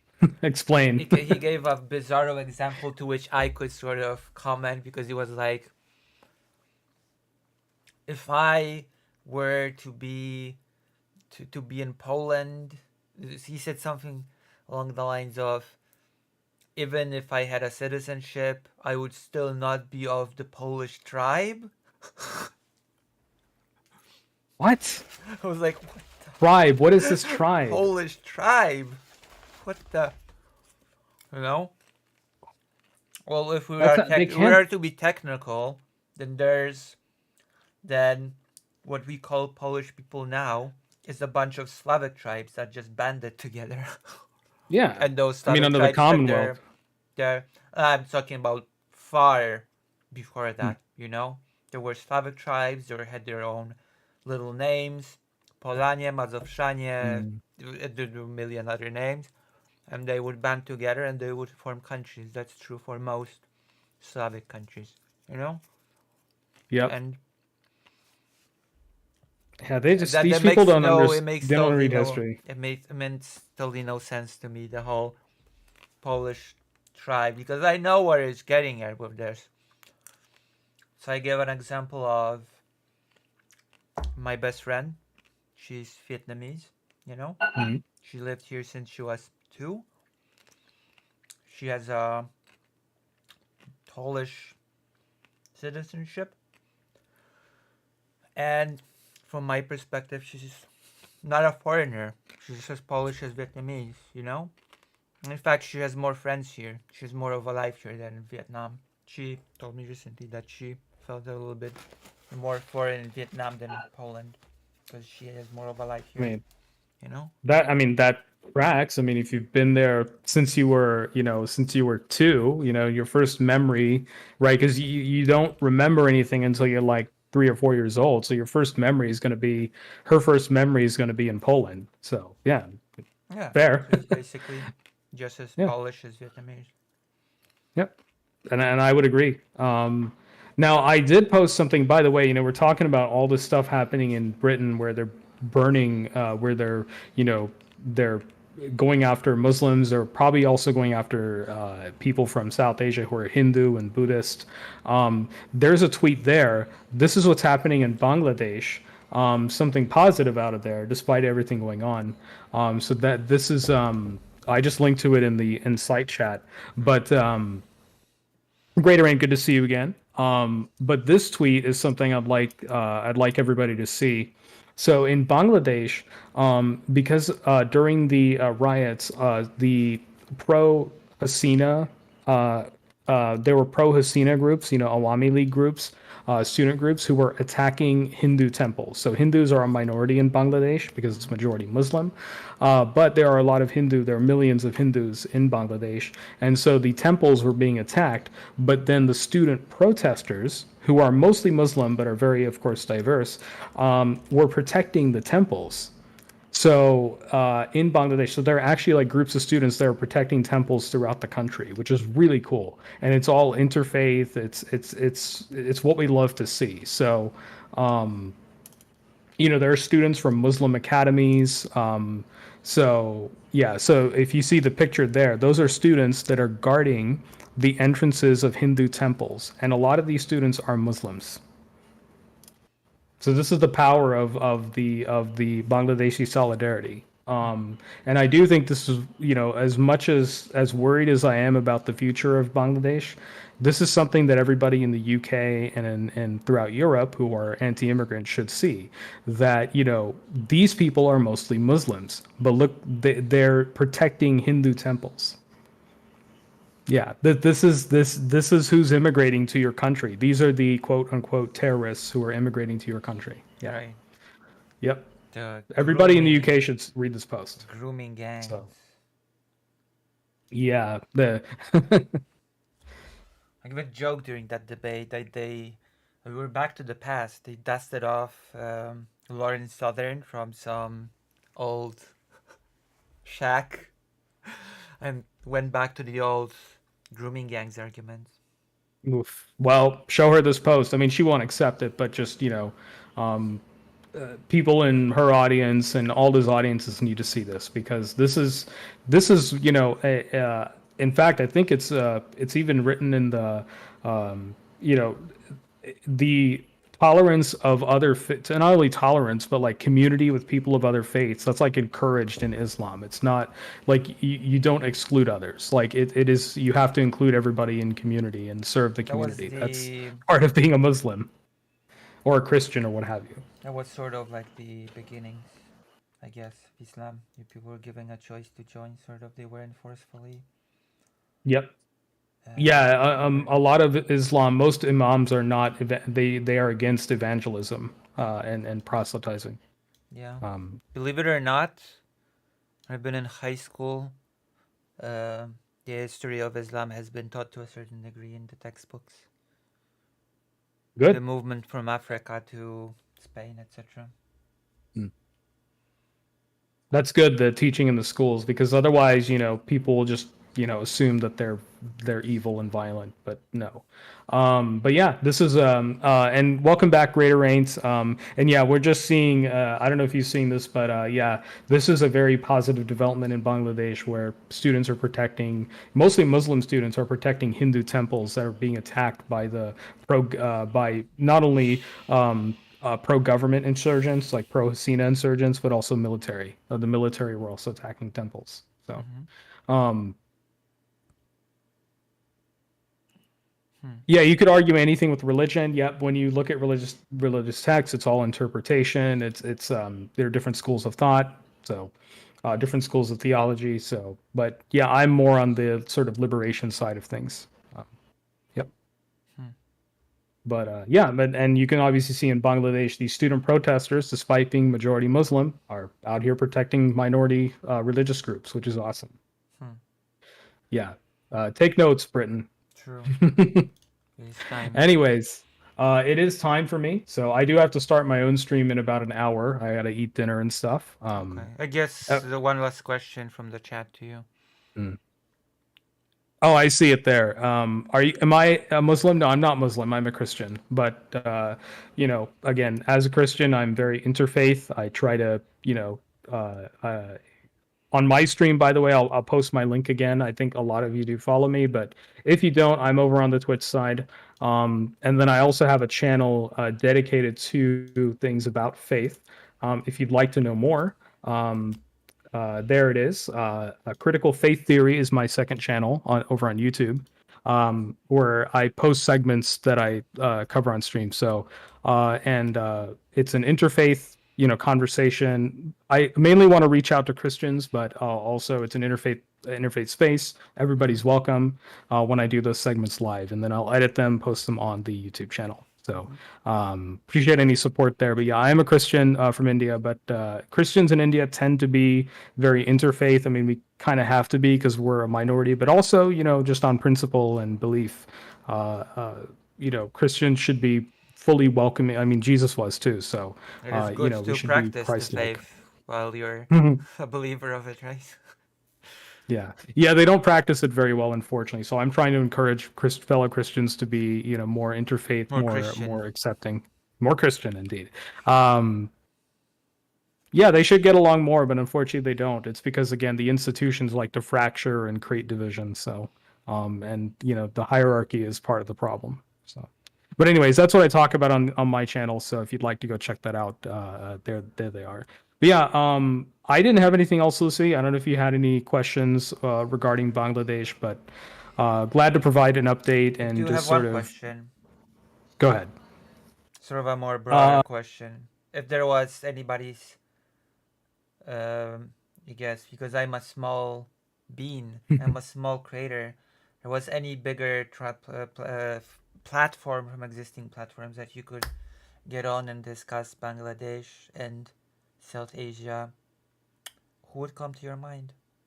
Probably. I don't know if Demon Mama does as much politics now, but I know Riverboat Jack tries to.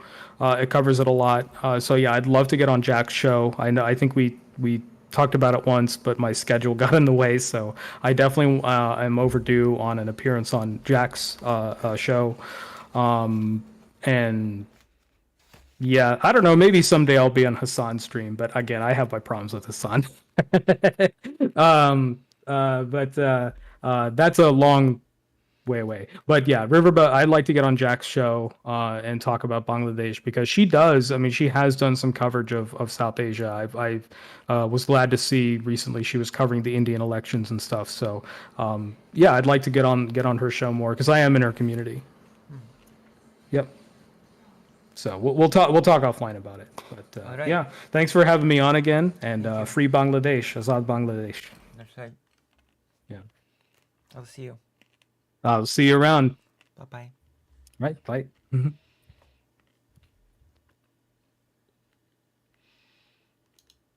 All right. So I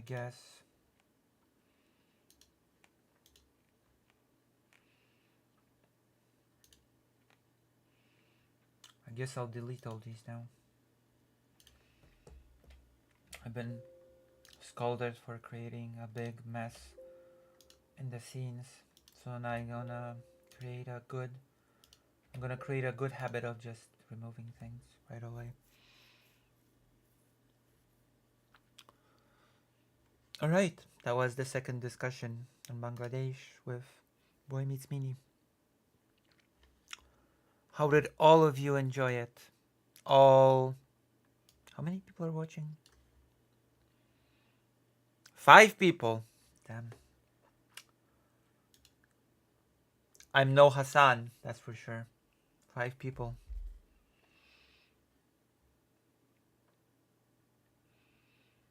Oh well, it is what it is.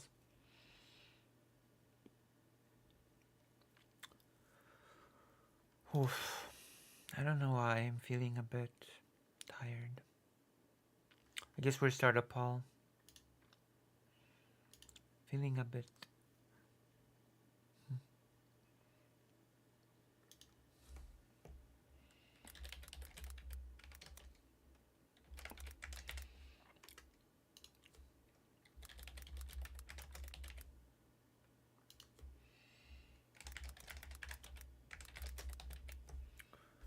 Okay. I don't know how to start it on the site page, so.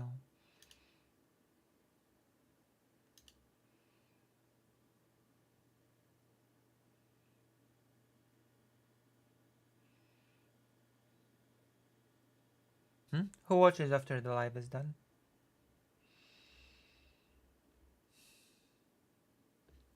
Politics or game? Politics, please. Oh no. Well, it's just one vote because people have a bad habit of not voting.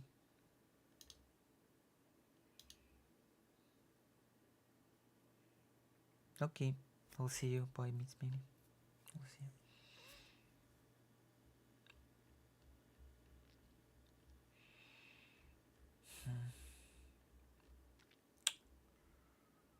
I've always been a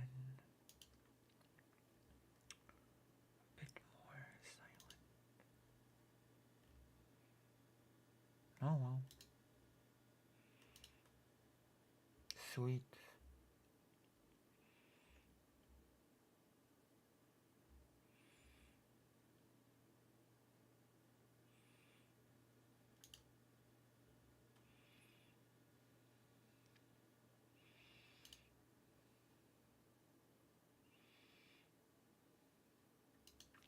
cannot believe the right wing thinks that putting free tampons in a bathroom is supposed to be perceived as something bad on Tim Walz's part. Okay.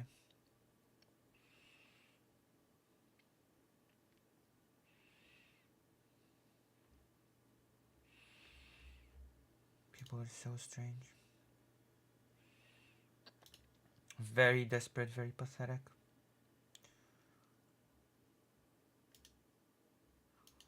Very so pathetic.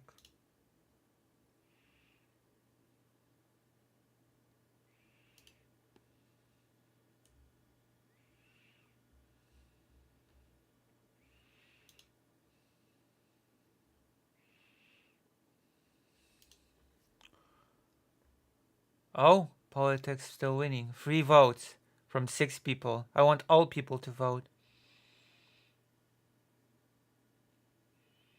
They're not tampered with.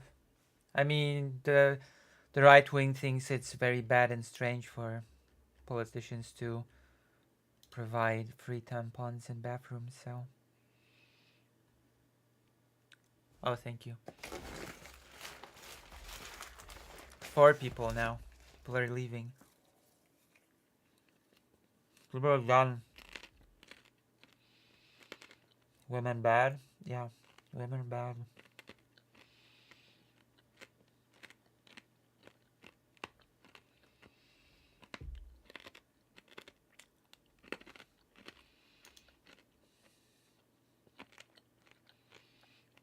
Women bad indeed.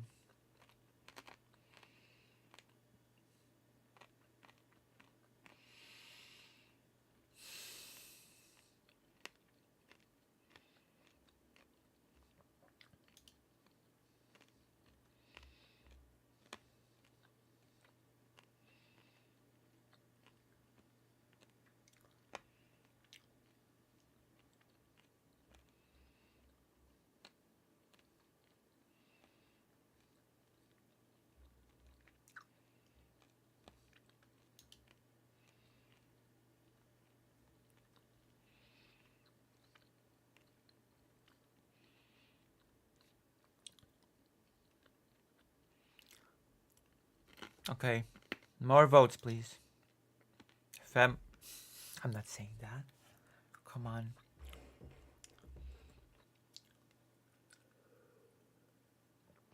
We are more cultured here than that.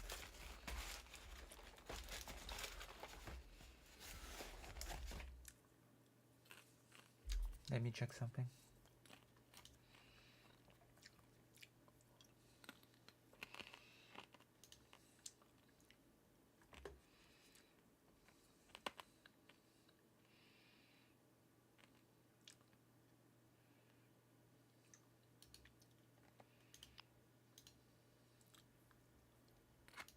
No. Vouch. No, we're Riverboat Jack. We did it. Damn. 246 people watching. Nice. I should get on Riverboat Jack. 5,076 subscribers. 246 viewers. That's pretty good. I like Gunter. Has 76 viewers right now.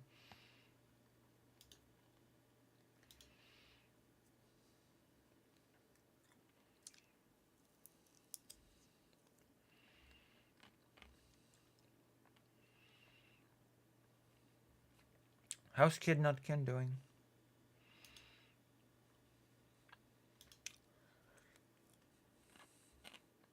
Four people watching. Even though... Is Kid Not Ken even on stream? Or is it offline?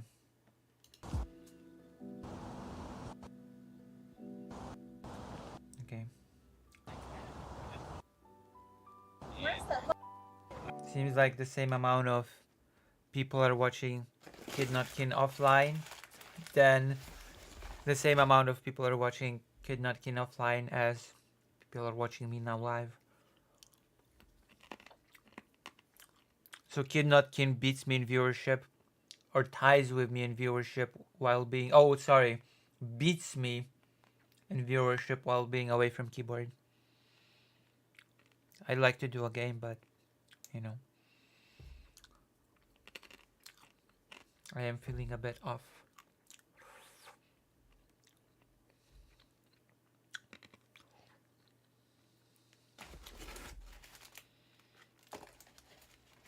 You see, don't spell about your viewership. It's not good for you.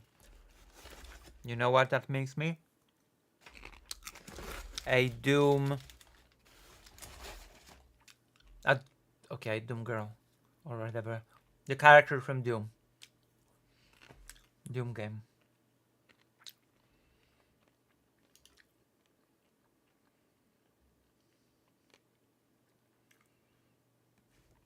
Maybe we'll do a bit of a game. So I can rage a bit. Hold on. I can finally beat the game. That would be great. You just finish Resident Evil once and for all.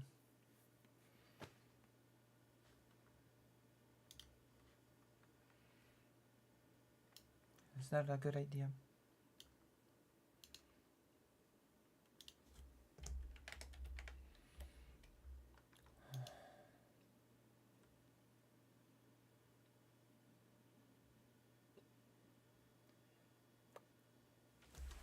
We're finishing Resident Evil. That's it. Nothing else matters.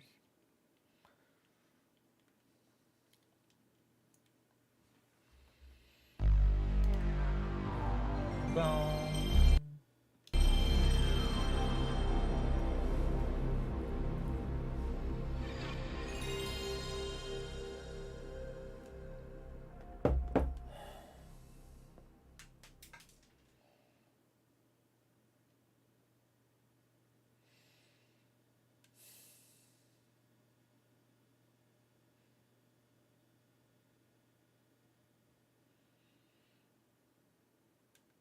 True.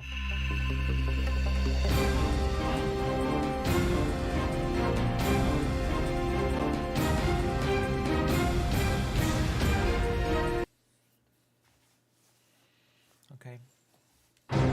Resident Evil. Jesus.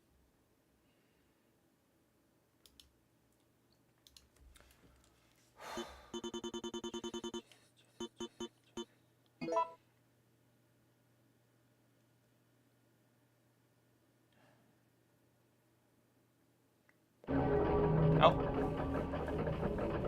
I will survive. They cannot stop my last escape between 500 other games when I also escape. That's totally my last escape between all the other escapes that I will do in the future. Yeah. I'll kill Kid Mine. Very annoying battle.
I can just have this strength to be hit by missiles and continue living like the other guy.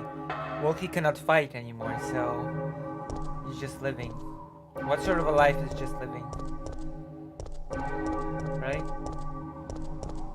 Life is not just about living, it's about thriving.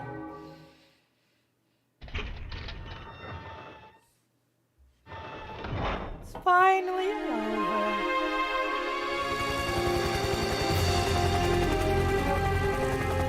saved. Down here! Down here! You cannot skip this. It's finally over. Oh wait, I have to do one. Huh? No, that's not. I should be able to do that. No!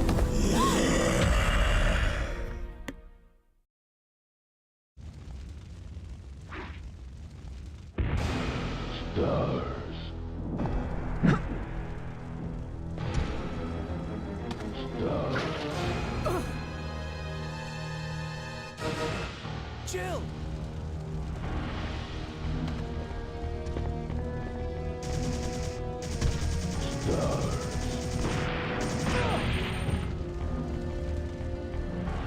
Ah!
Alright. I have... Oh, I died. Sorry. I had to get the HRT. I found a few additional blockers. Oh! How was it?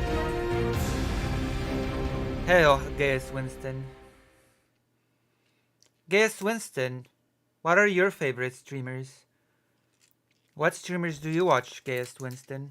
Have I ever asked you that? If you're still here.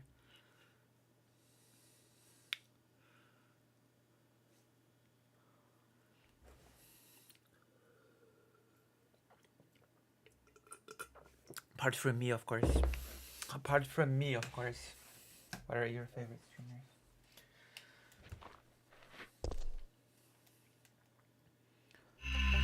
Oh. If you'd make a list of streamers that you watch frequently, what would that list be? Top 5. Let's say top 5 streamers that you watch. 5 is a lot of people.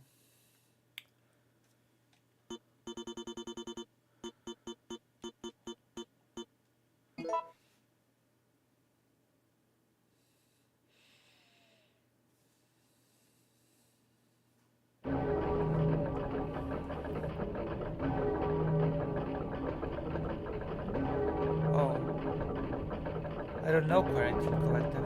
Interesting. What is the Quarantine Collective? I don't know.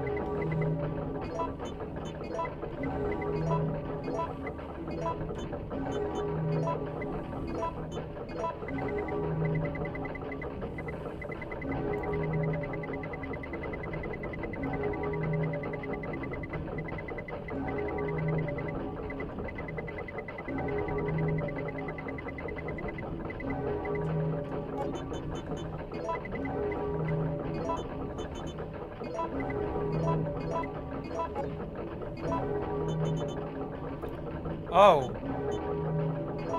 So, no other streamers that you watch apart from President Sunday and the Quarantine Collective? And me, of course. You just watch these three stream things. Have you been internalizing the compliments yet? I do my best, but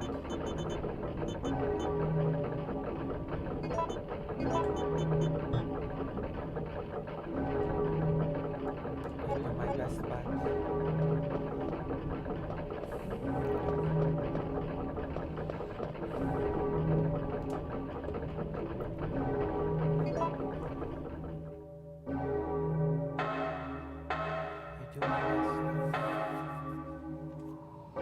okay, now we'll kick the butt. I hope. Maybe. Is it kick the butt? Oh.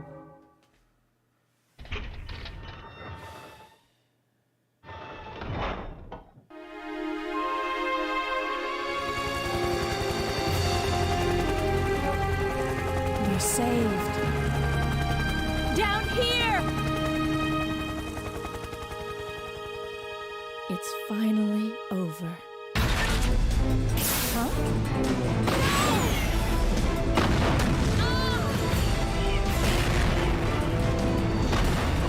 No!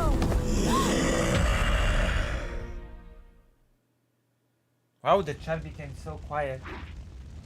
Either there's this gigantic delay or just people stopped talking.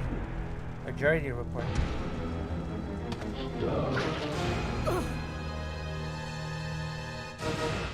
Chill. Sebby went.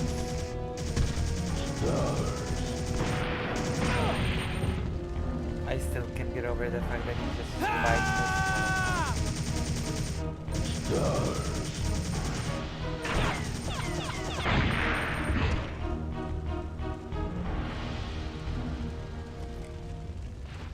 He's not even from stars. Can I have your gun, please? Could I have your gun, please? Maybe, please.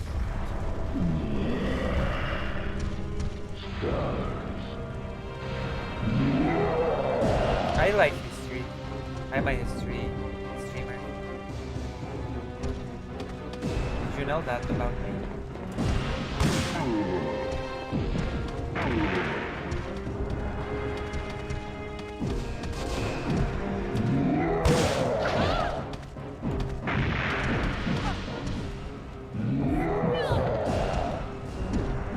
Okay.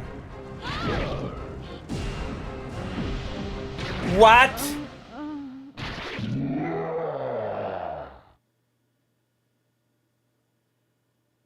I don't know, Clifford, now. What was that? What? What the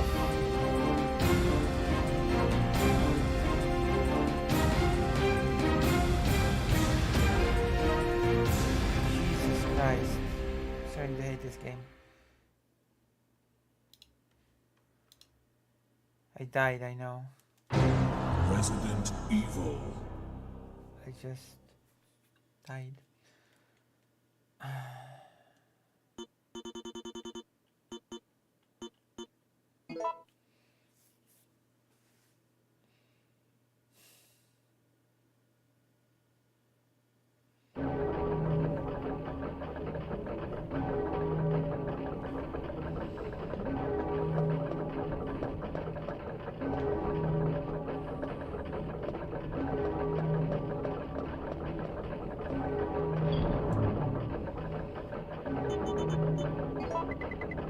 More preparation.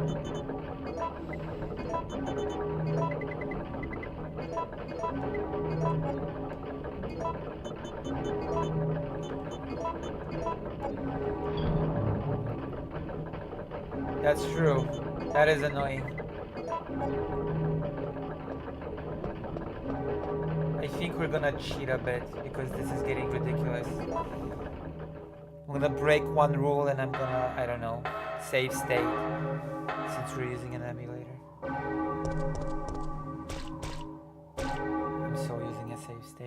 Yeah, I can. I mean, technically speaking, it's cheating, but not really. Not exactly. It's just skipping the thing. We're saved. Down here! Oh. Well, my voicing is very It's Slavic. finally over. I have a very Slavic voice. Huh?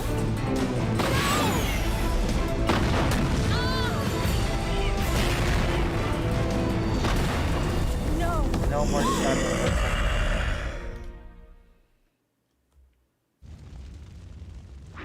There you go.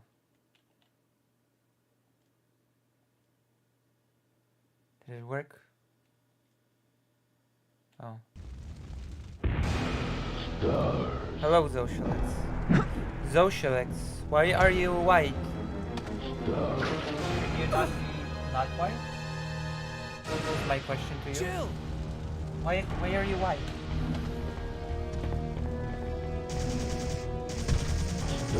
Yes, Winston, you should join the thing. White Forest. Become a White Forester.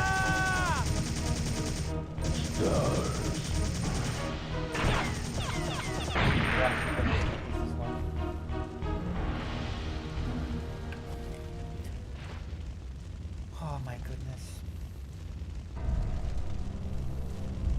Hello, Chimpanzees.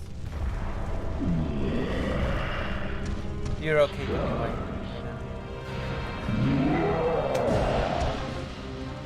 Oh. Okay, now it's the time to save state.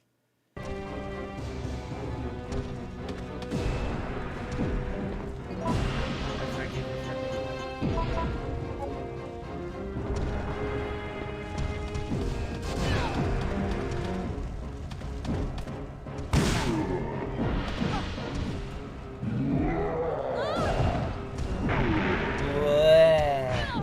Am I dead? This is ridiculous. This is ridiculous. But now at least we can just kind of...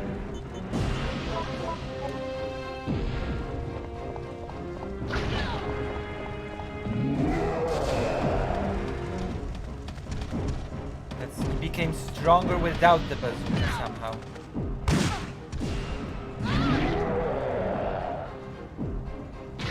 What do you mean I can't beat him here? I have to beat him here. It's the last boss, isn't it? That's literally the last boss. How can I not beat the last boss?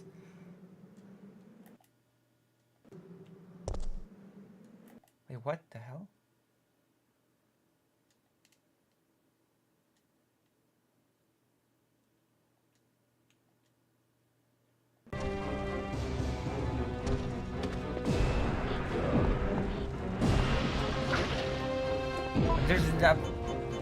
There's literally nothing after this. Do I not beat him? Really? So what do I do here? Run away? Yeah, so what now? Do I run away?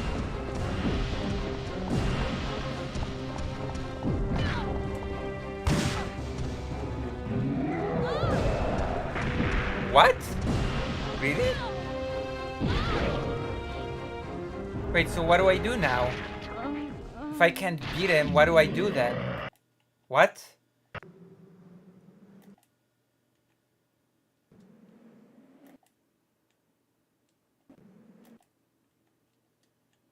Why does it keep resetting the slot?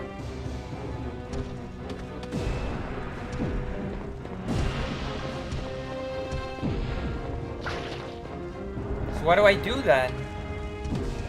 What the hell?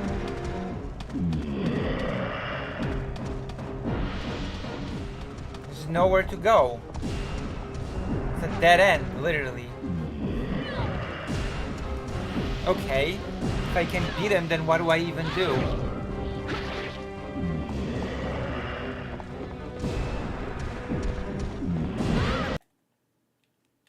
I've been gaslit. That's great. My audience is gaslighting me.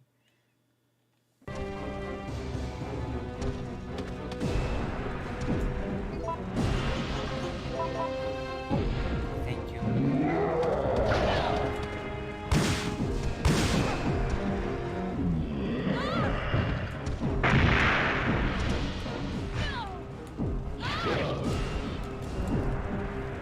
I hate this game so much.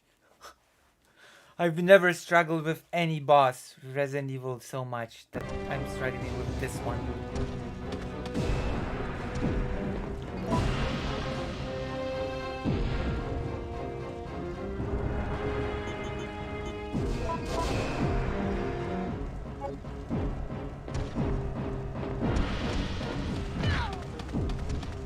Such an annoying boss as well. Like, I cannot even check what's my health status right now.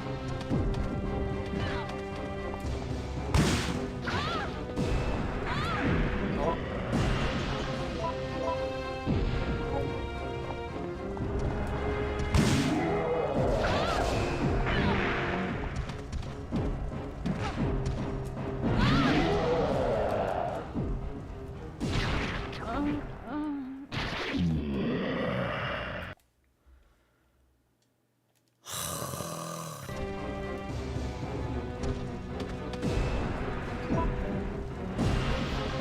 Any advice for me?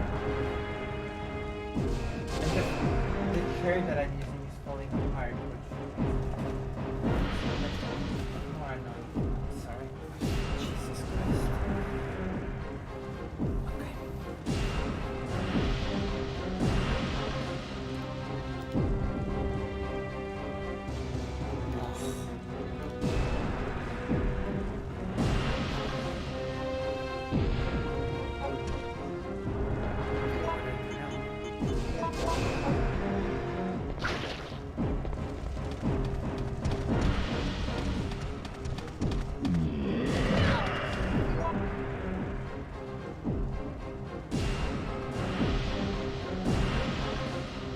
I've never completed it either.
Very annoying.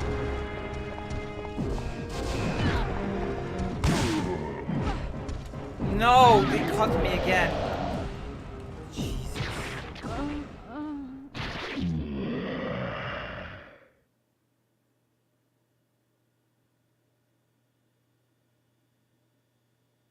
Oh, right. I actually forgot about this. I forgot about that. I forgot. Yeah, I forgot.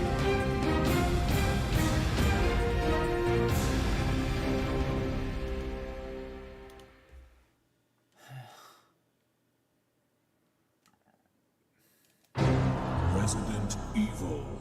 This game has dodging as well, I just don't remember which button it was.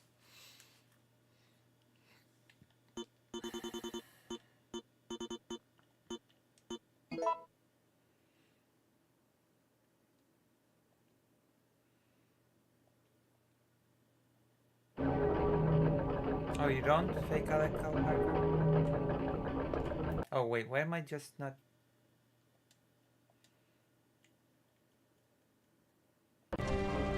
This game is annoying me now. The original is annoying.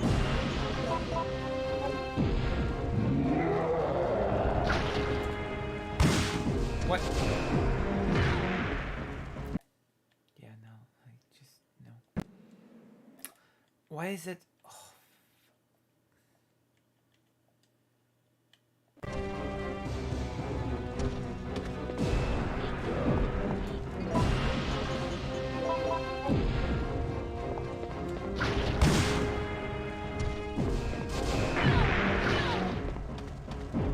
Well, I got caught in my own explosion.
Why am I so stuck?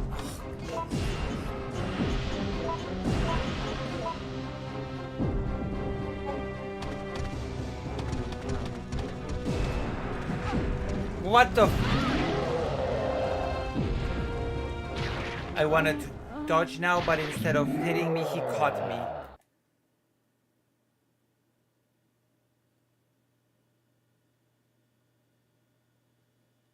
Listen. Then I guess it tracks because Resident Evil 3 was mediocre compared to the original Resident Evil 2. Yeah, I'm gonna say it. Resident Evil 3 was mediocre compared to Resident Evil 2. The original. There you go. That's my hot take. Resident Evil 2 was better.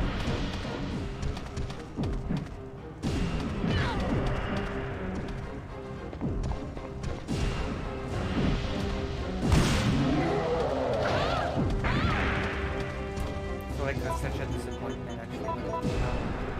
Probably why I never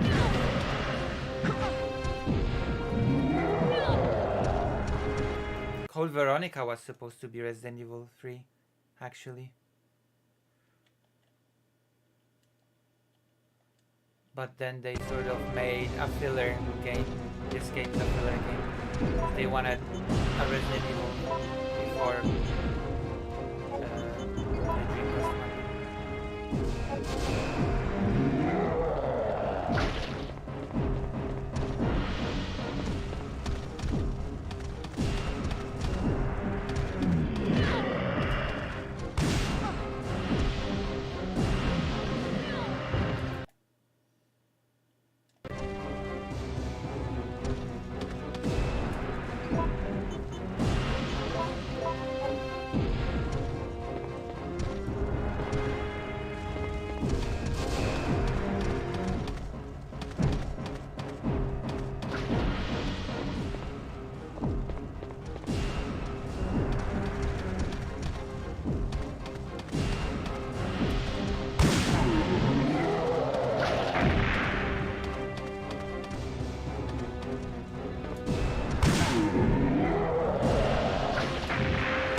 No, if he kills me now, then I'm just gonna lose. Why is happening?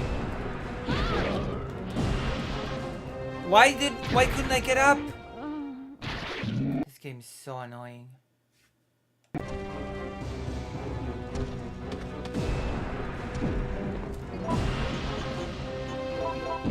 I suck at dodging, so what do I do now? Now you just caught me instead of...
And now I cannot get up. This is so stupid.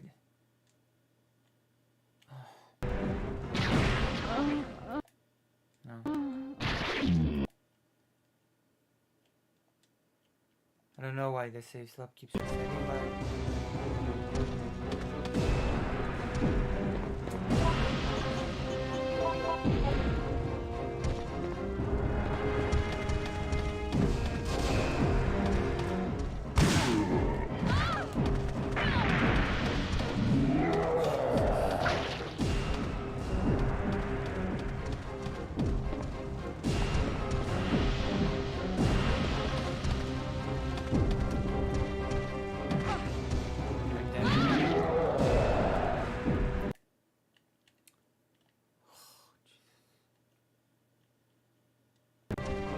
I hate this fight so much.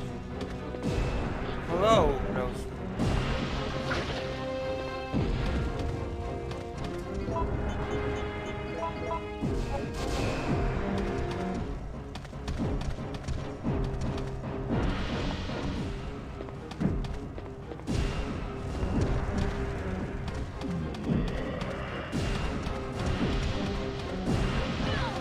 Why am I getting stuck on stupid items? Jesus.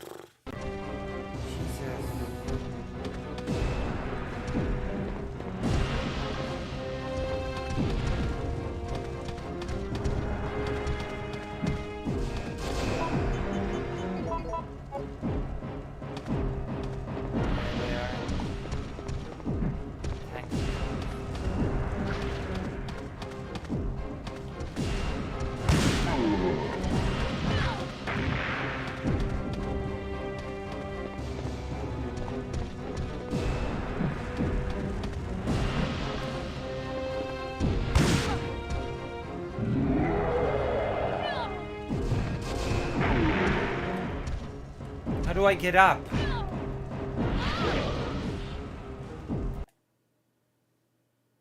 Can someone look up how to get up quickly when he throws you?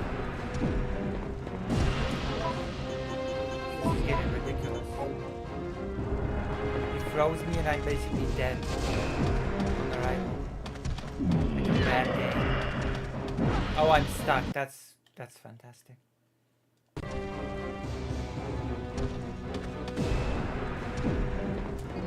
That is great. Great.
course it reset.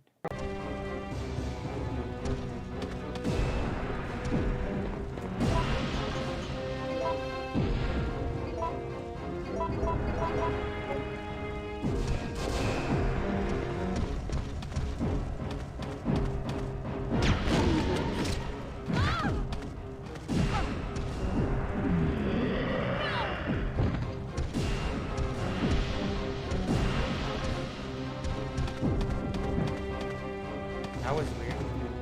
Good breath.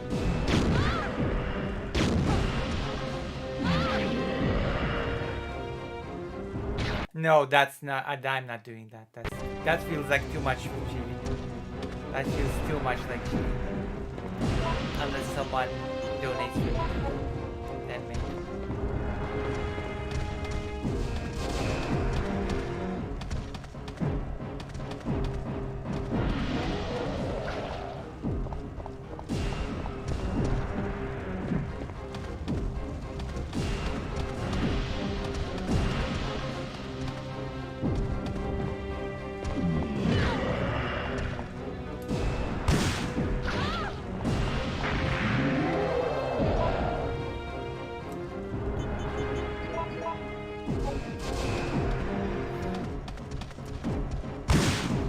Oh,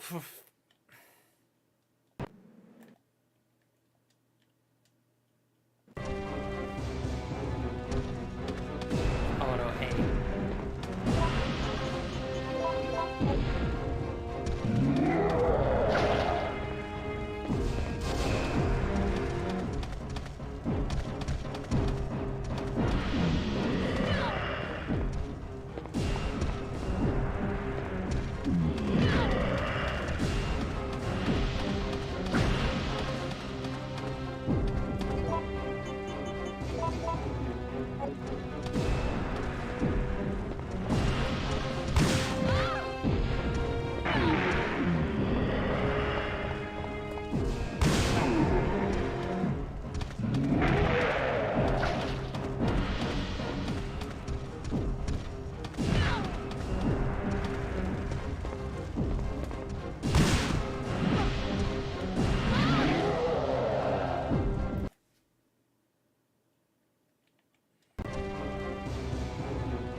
Why does it keep resetting?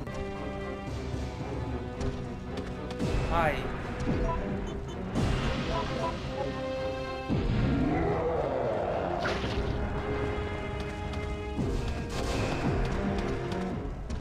Jesus, okay,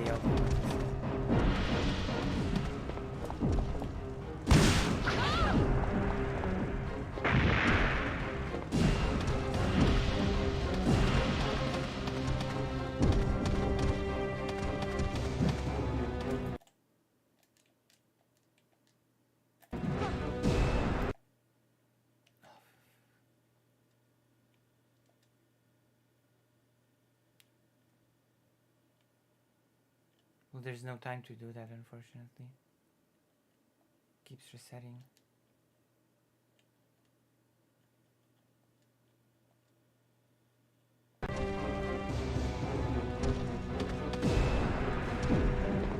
Oh, what?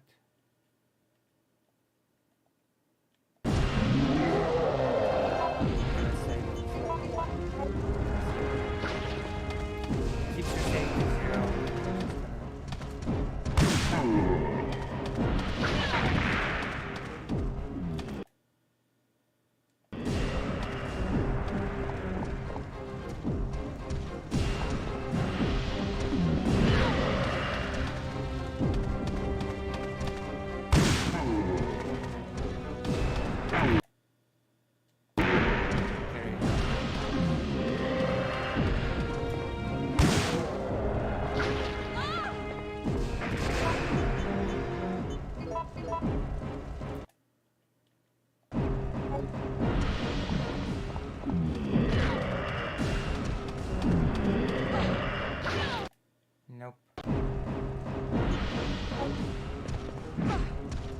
Nope, nope, nope.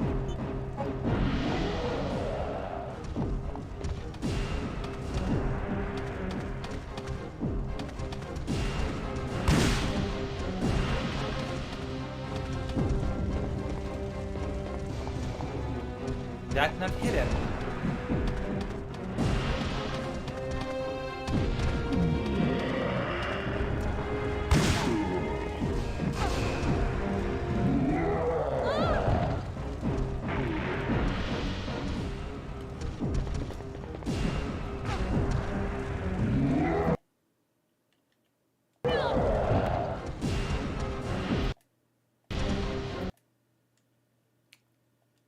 Why does it keep going to random slots?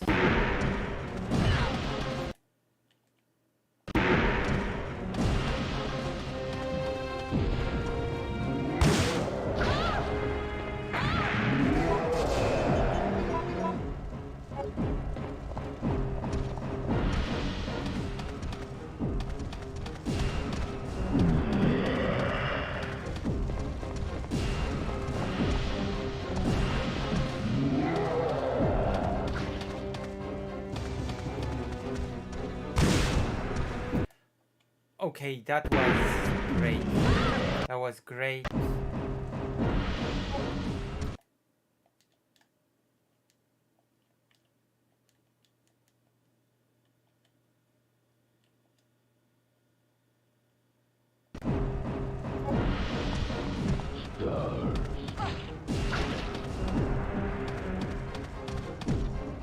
Ow.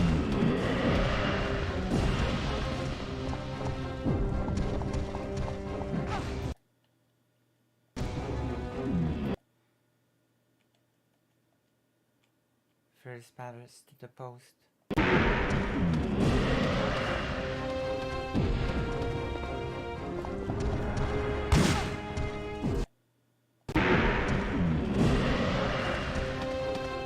That was weird.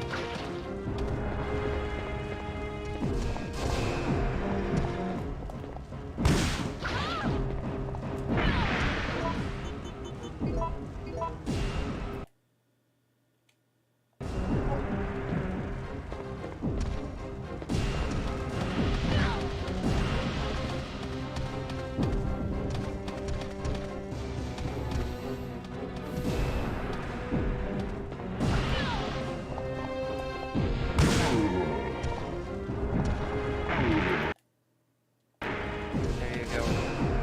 The most cheating way.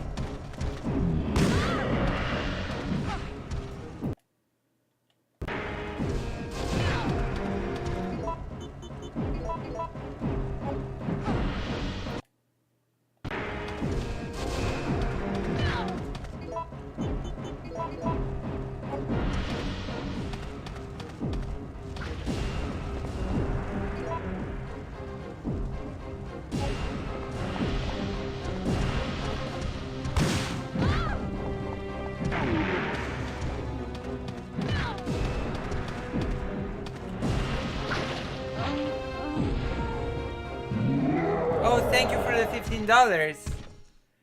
Thank you. I'm not sure if my gaming is amazing, but thank you. The most cheating gaming stream, you mean?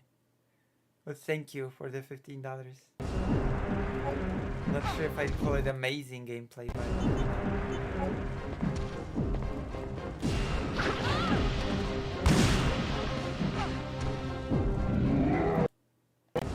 Definitely not amazing gameplay.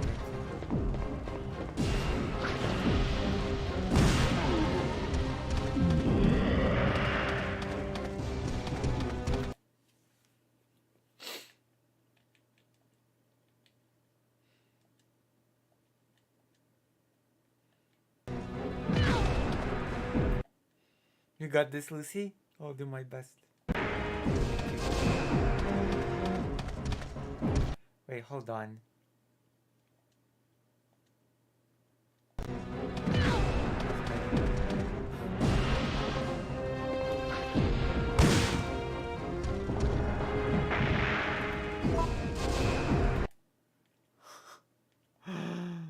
Oh my god.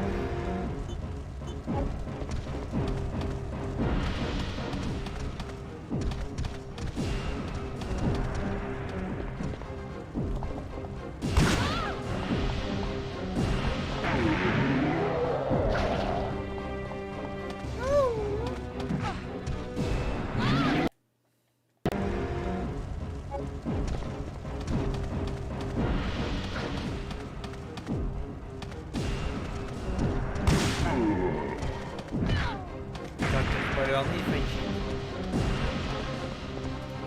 The only way for me to get this.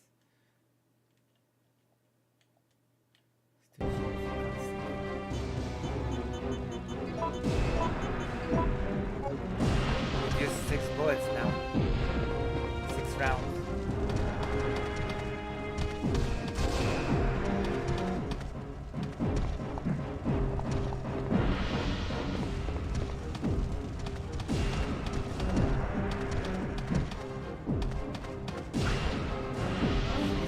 What the hell? You kidding me, guy?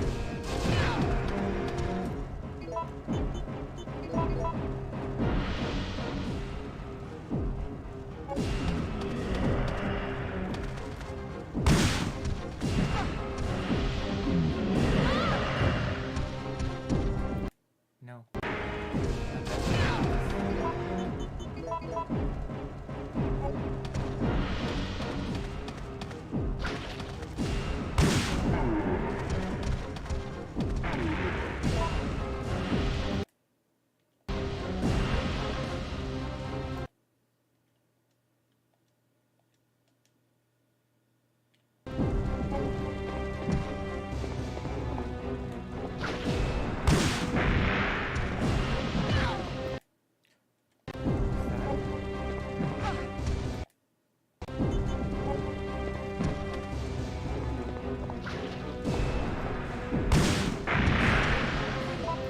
Okay, what?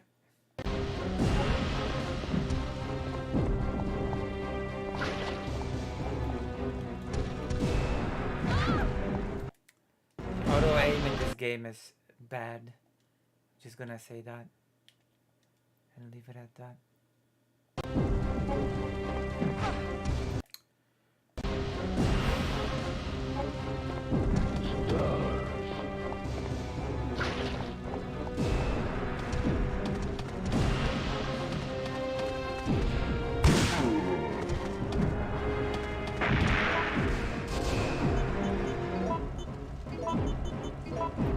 Okay, now we're past the...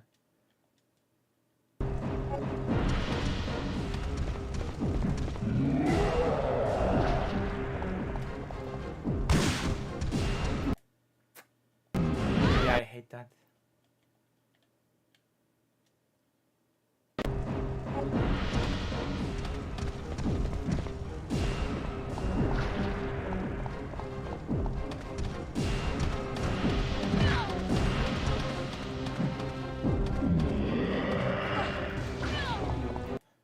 He combos me. Wait.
How many hits does he take?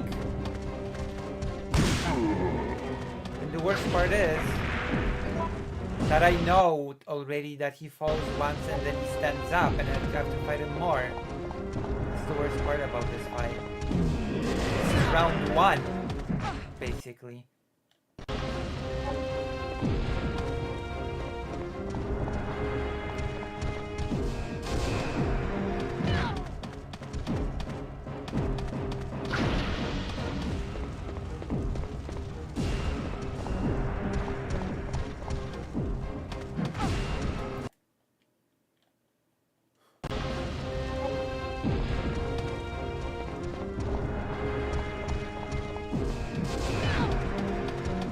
I do like art.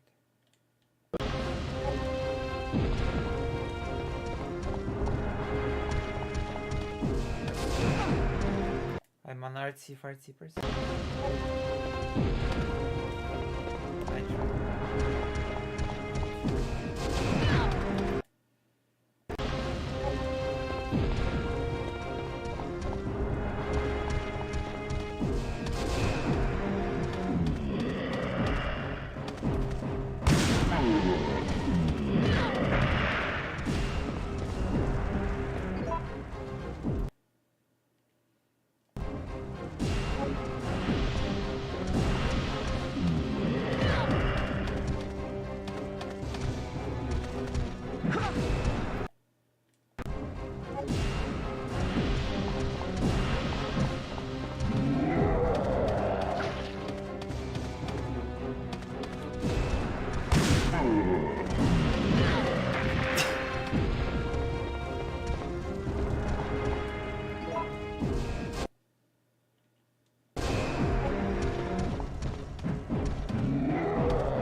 What? I'm sorry, what? What do you mean? I'm sorry, I don't understand.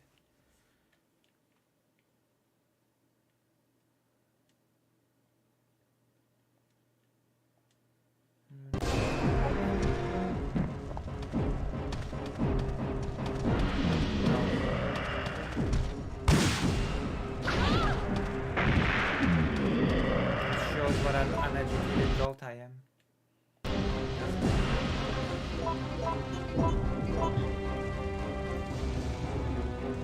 Oh, yeah. Did you draw it? Let me.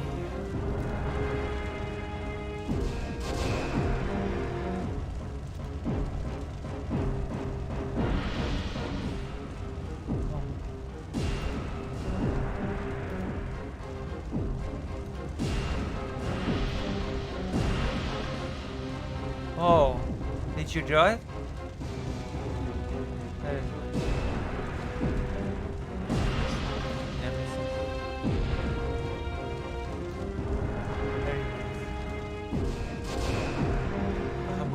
Why not both?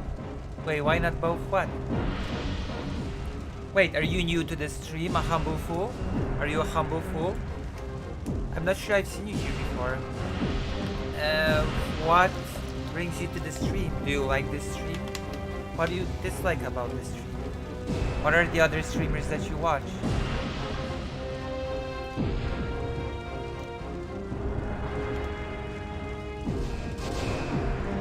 Are all fools as humble as you?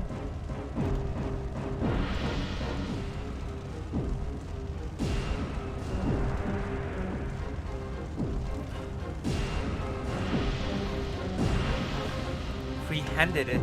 You're very good. You're a very good artist. Definitely better artist than Lucy and Seth. Blah.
Maybe I should use this.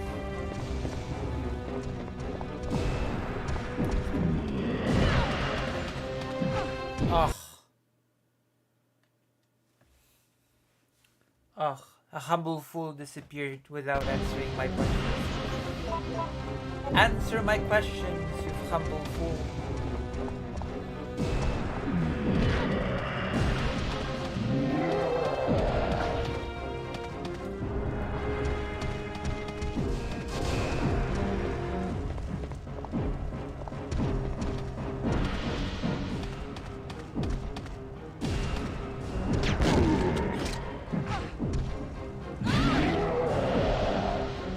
Uh-huh.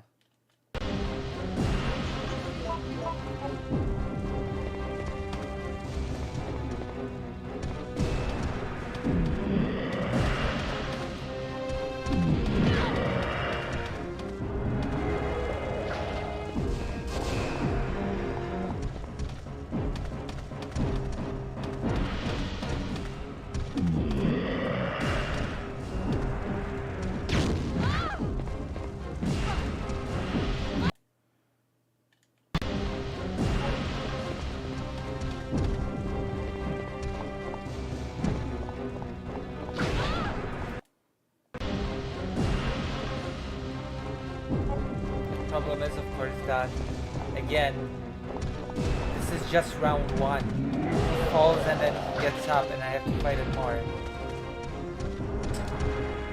Oh. You know?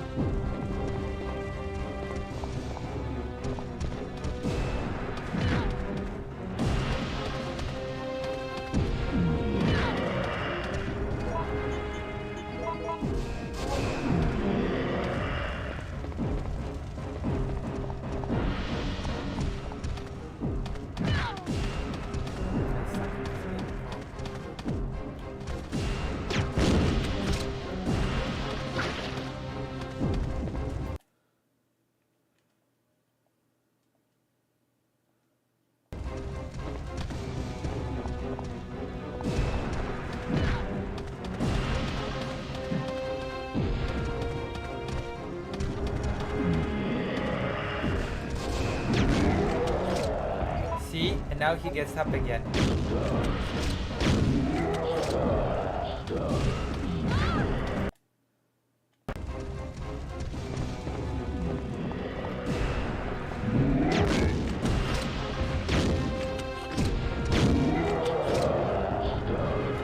He just gets up again.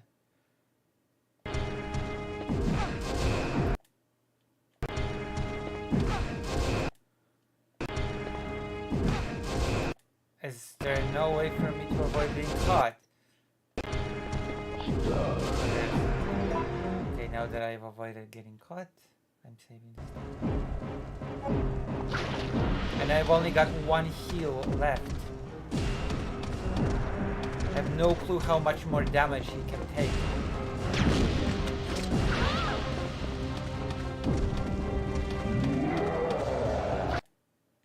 You know?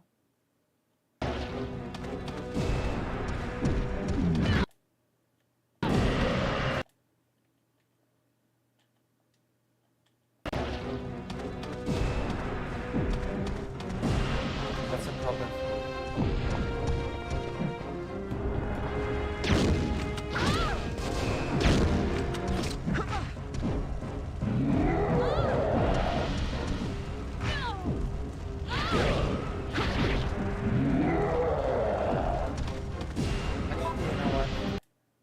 Save there.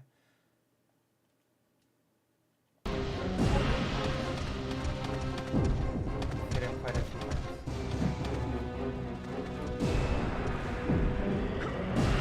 Oh. Now I think it does.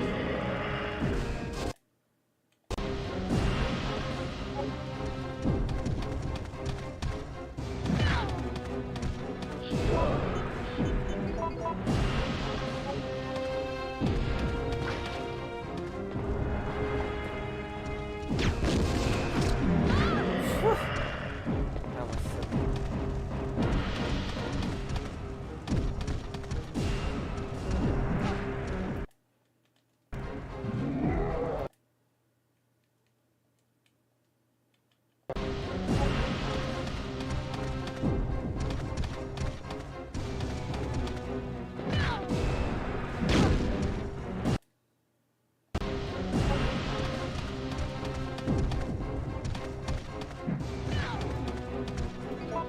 Whenever I try to do the dodge on purpose, I fail. But I just randomly do it. It's like in my life. Whenever I try to do something with purpose, I fail, but I just stumble.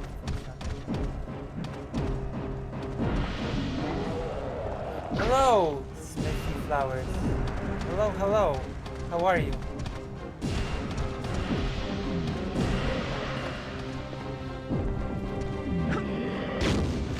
There you go! Again! I just randomly dodged.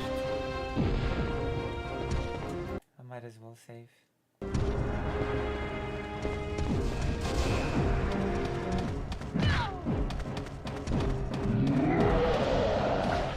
How are you, Smithy Flowers?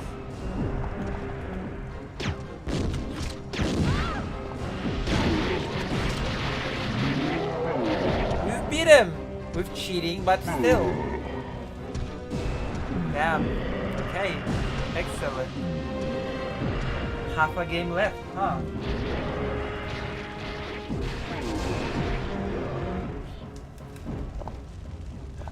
Carlos! Carlos!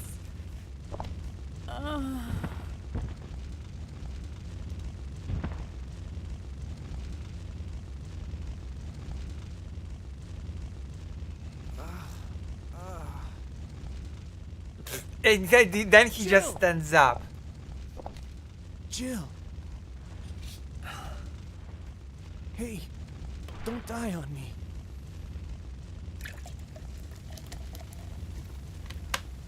Jill! Jill! Jill October sandwich. 1st, night. I woke up to the sound of falling rain. I can't believe I'm still alive. You know what? Reality is.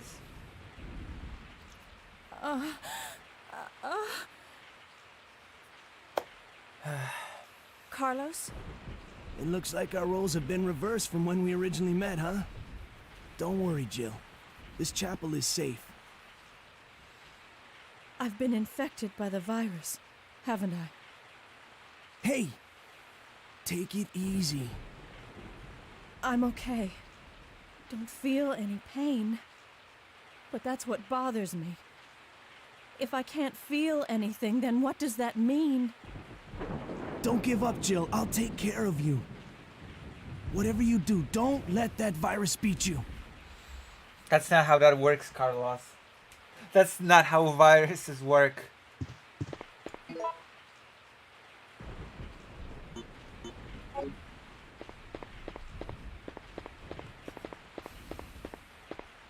If I turn into a zombie, don't hesitate. I want your word that you'll kill me. To be fair, when Jill's voice actress was hired, she was an amateur.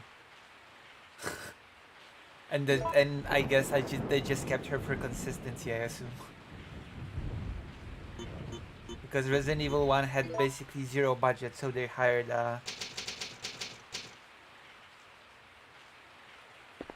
I don't know, maybe they kept him for consistency as well. Oh, he has his own.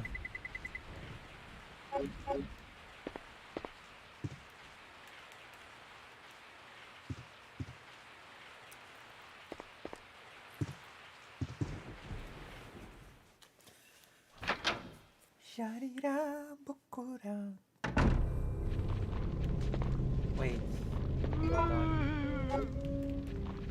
No, where's the map? Where do I even go now? Be honest.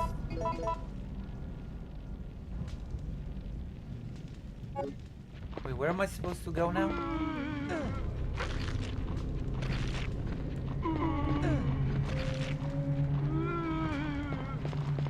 Wow, that was so tough. I have no clue where to go now.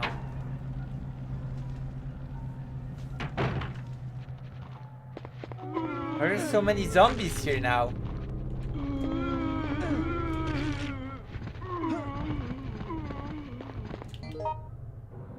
Jesus.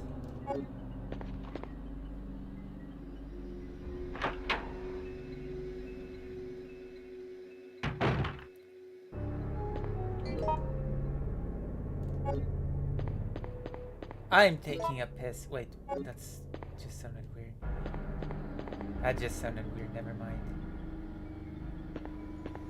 Ignore me.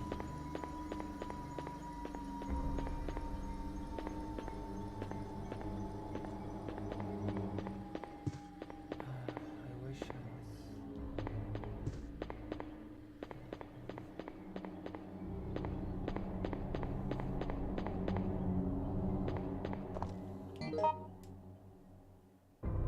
True. I mean, I have a machine gun, so the game probably wanted me to use it. I refuse. The fact that I'm not infected is a bit silly, but you know, them's the rules. No clue where to go.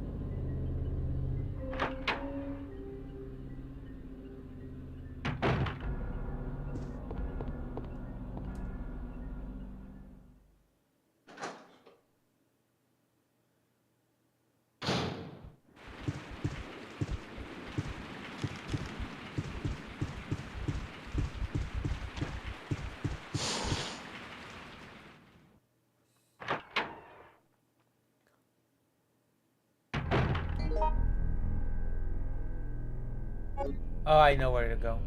Okay. Carlos is a big, strong man, unlike weak Jill, so he can move the bell. Of course.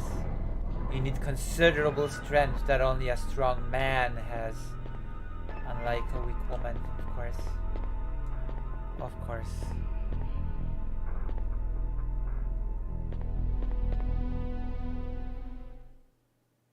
What a sexist game. I swear.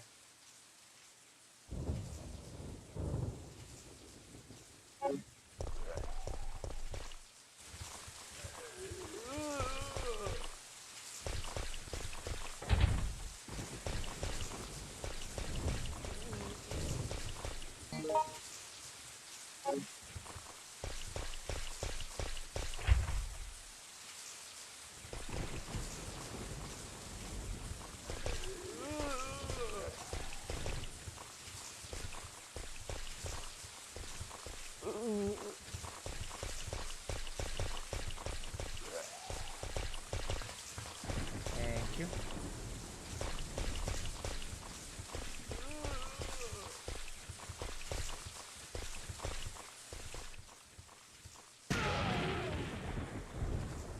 I killed myself.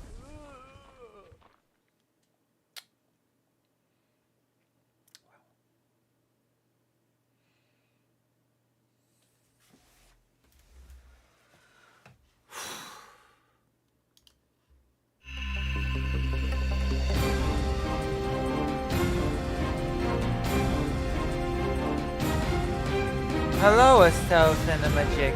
Hello. 13 people watching, huh? Let me see.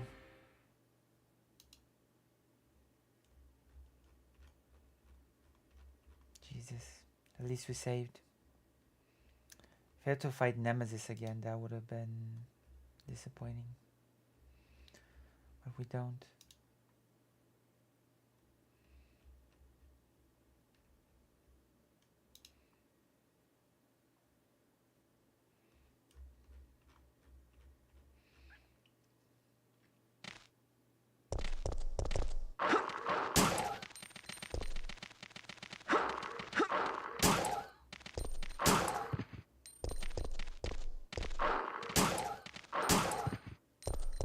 Bum bum bum bum.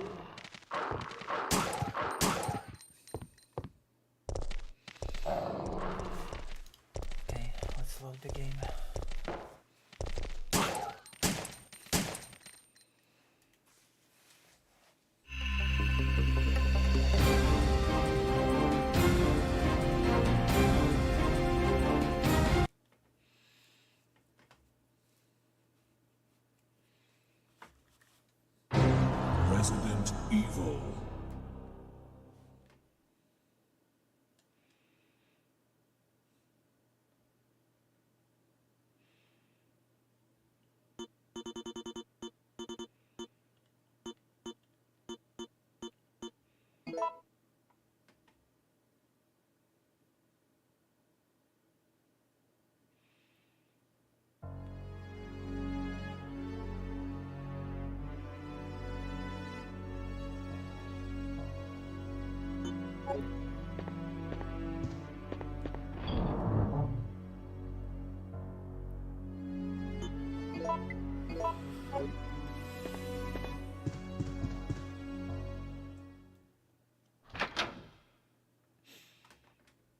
In what way do you feel like crap, I think?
Considerable strength of a man.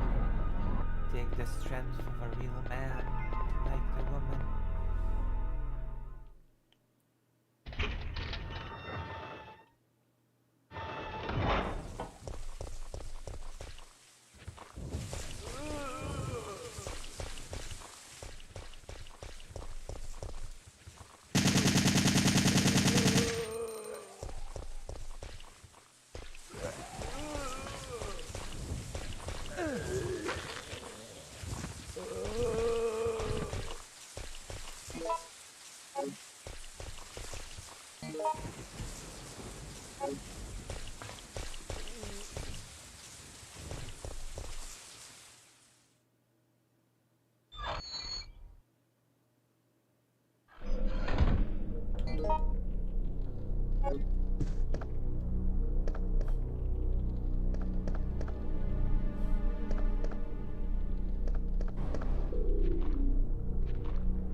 Oh.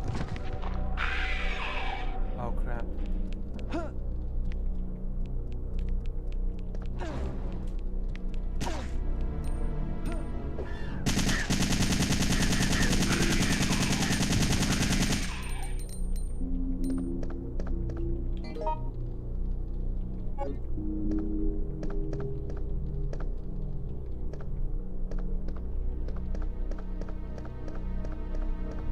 The game is mocking me with the red herbs. I swear. Yeah, they're red. They just amplify the green ones.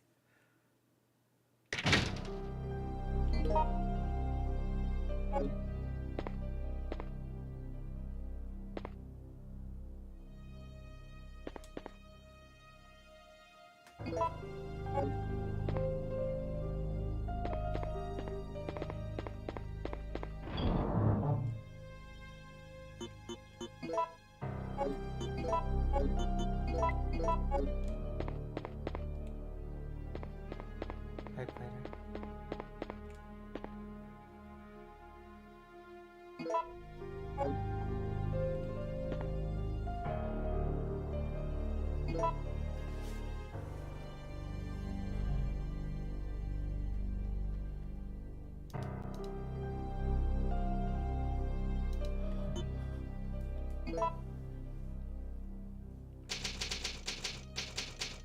Oh yeah, I do have. Do I have an herb in the chest?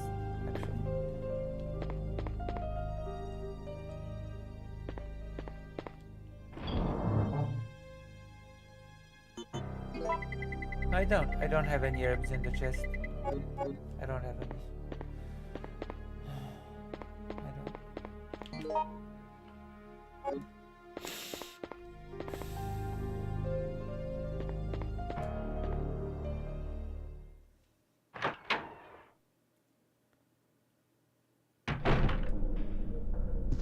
Blue herb. That's great. The game's mocking me.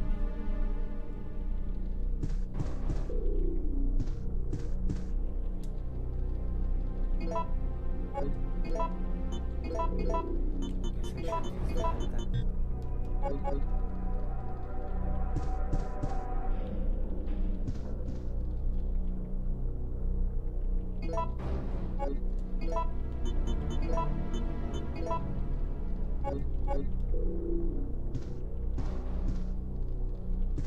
That's true, but you know, I usually just leave them because I have limited inventory.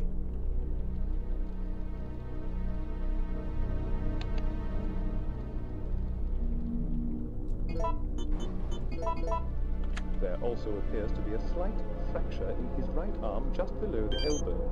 However,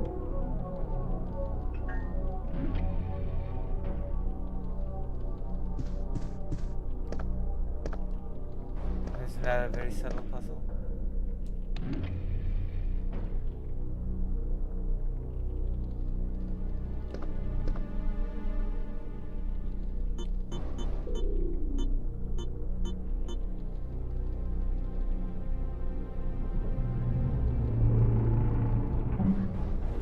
Why do you think you know no one about anything?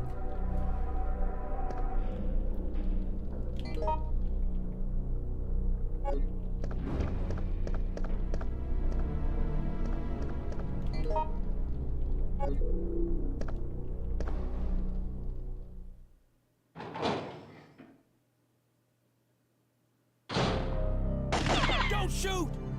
No! Nikolai? You're still alive?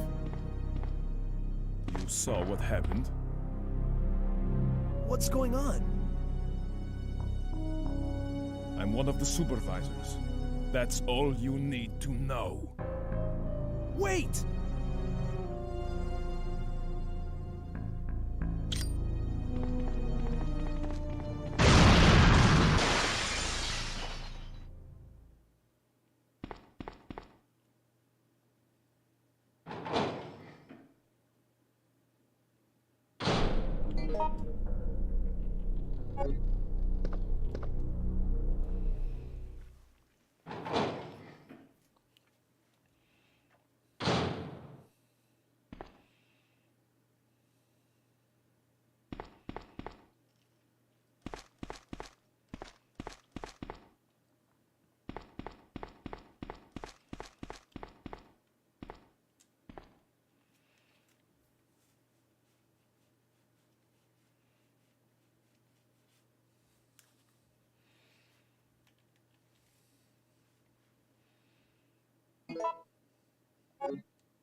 Oh, I see the ammo.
Now we have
to leech on someone or something.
I'm not even sure what I'm supposed to do here.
Yes, Dr. Jones. Does that earn me a reward in the form of a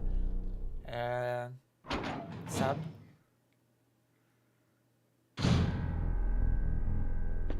Well, there's only one thing to push.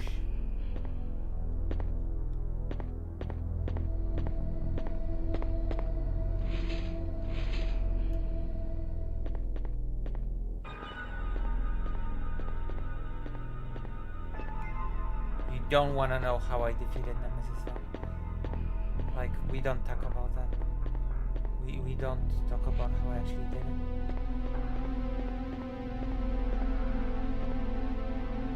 Very dishonorable.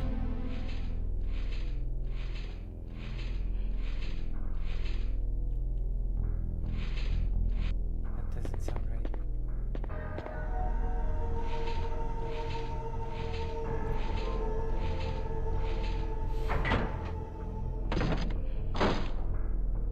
Here you go. It was as simple as that. One of them was just correct and the other electrocuted.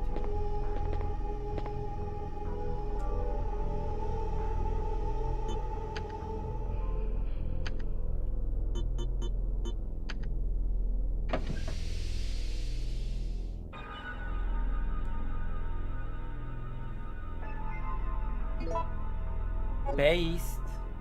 Get it? Based.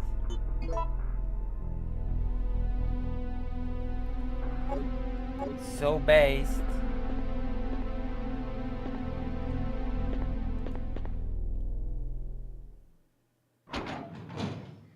What? I'm sorry?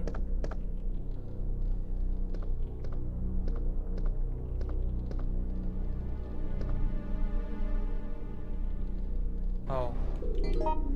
I guess I'll play Signalis on the next stream. I'll be finishing today's stream soon, since I'm not feeling the best today. You know what they say, right? You know what they say? Do you know what they say?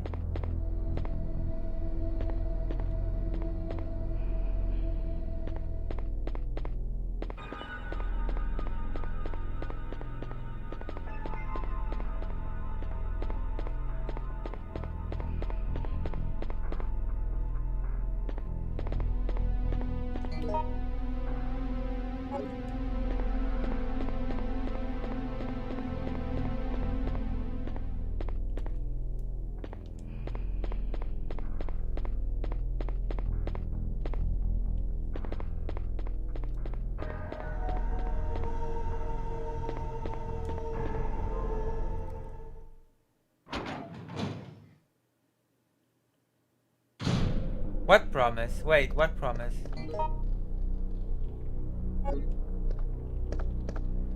Wait, I try to remember my promises. What's wrong?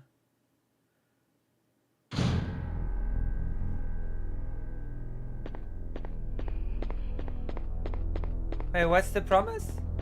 Hold on. Hold on now. I try to remember my I keep my promises.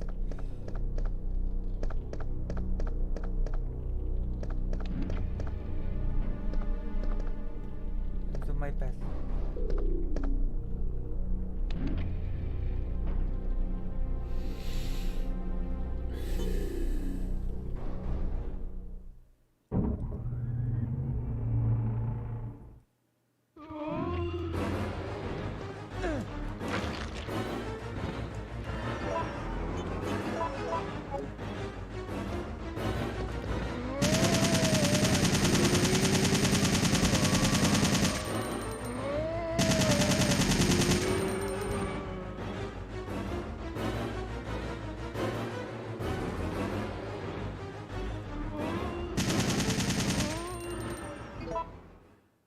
Oh.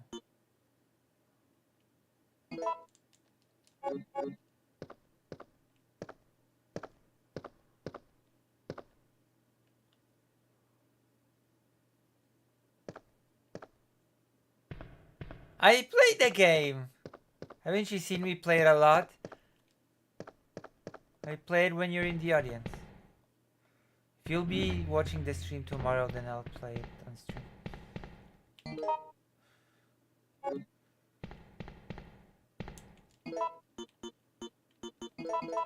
To be fair, I started this game before Signals. Just finish it. It's my duty.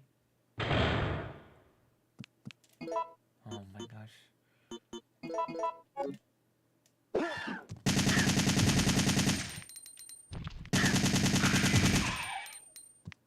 There's probably one other guy.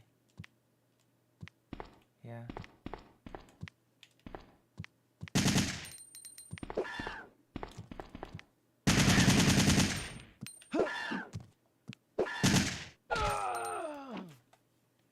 Okay, you know what? I'm gonna see you tomorrow.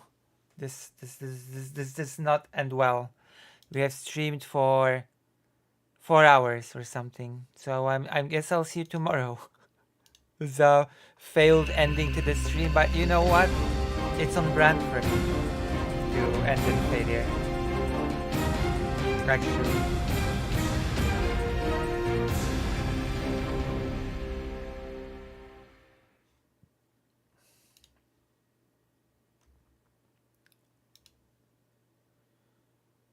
$40. Thank you, Tai. I'll see you tomorrow. Okay. I'll see you tomorrow.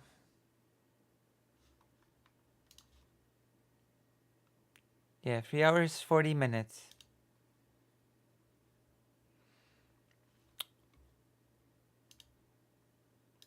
Good night. Good night.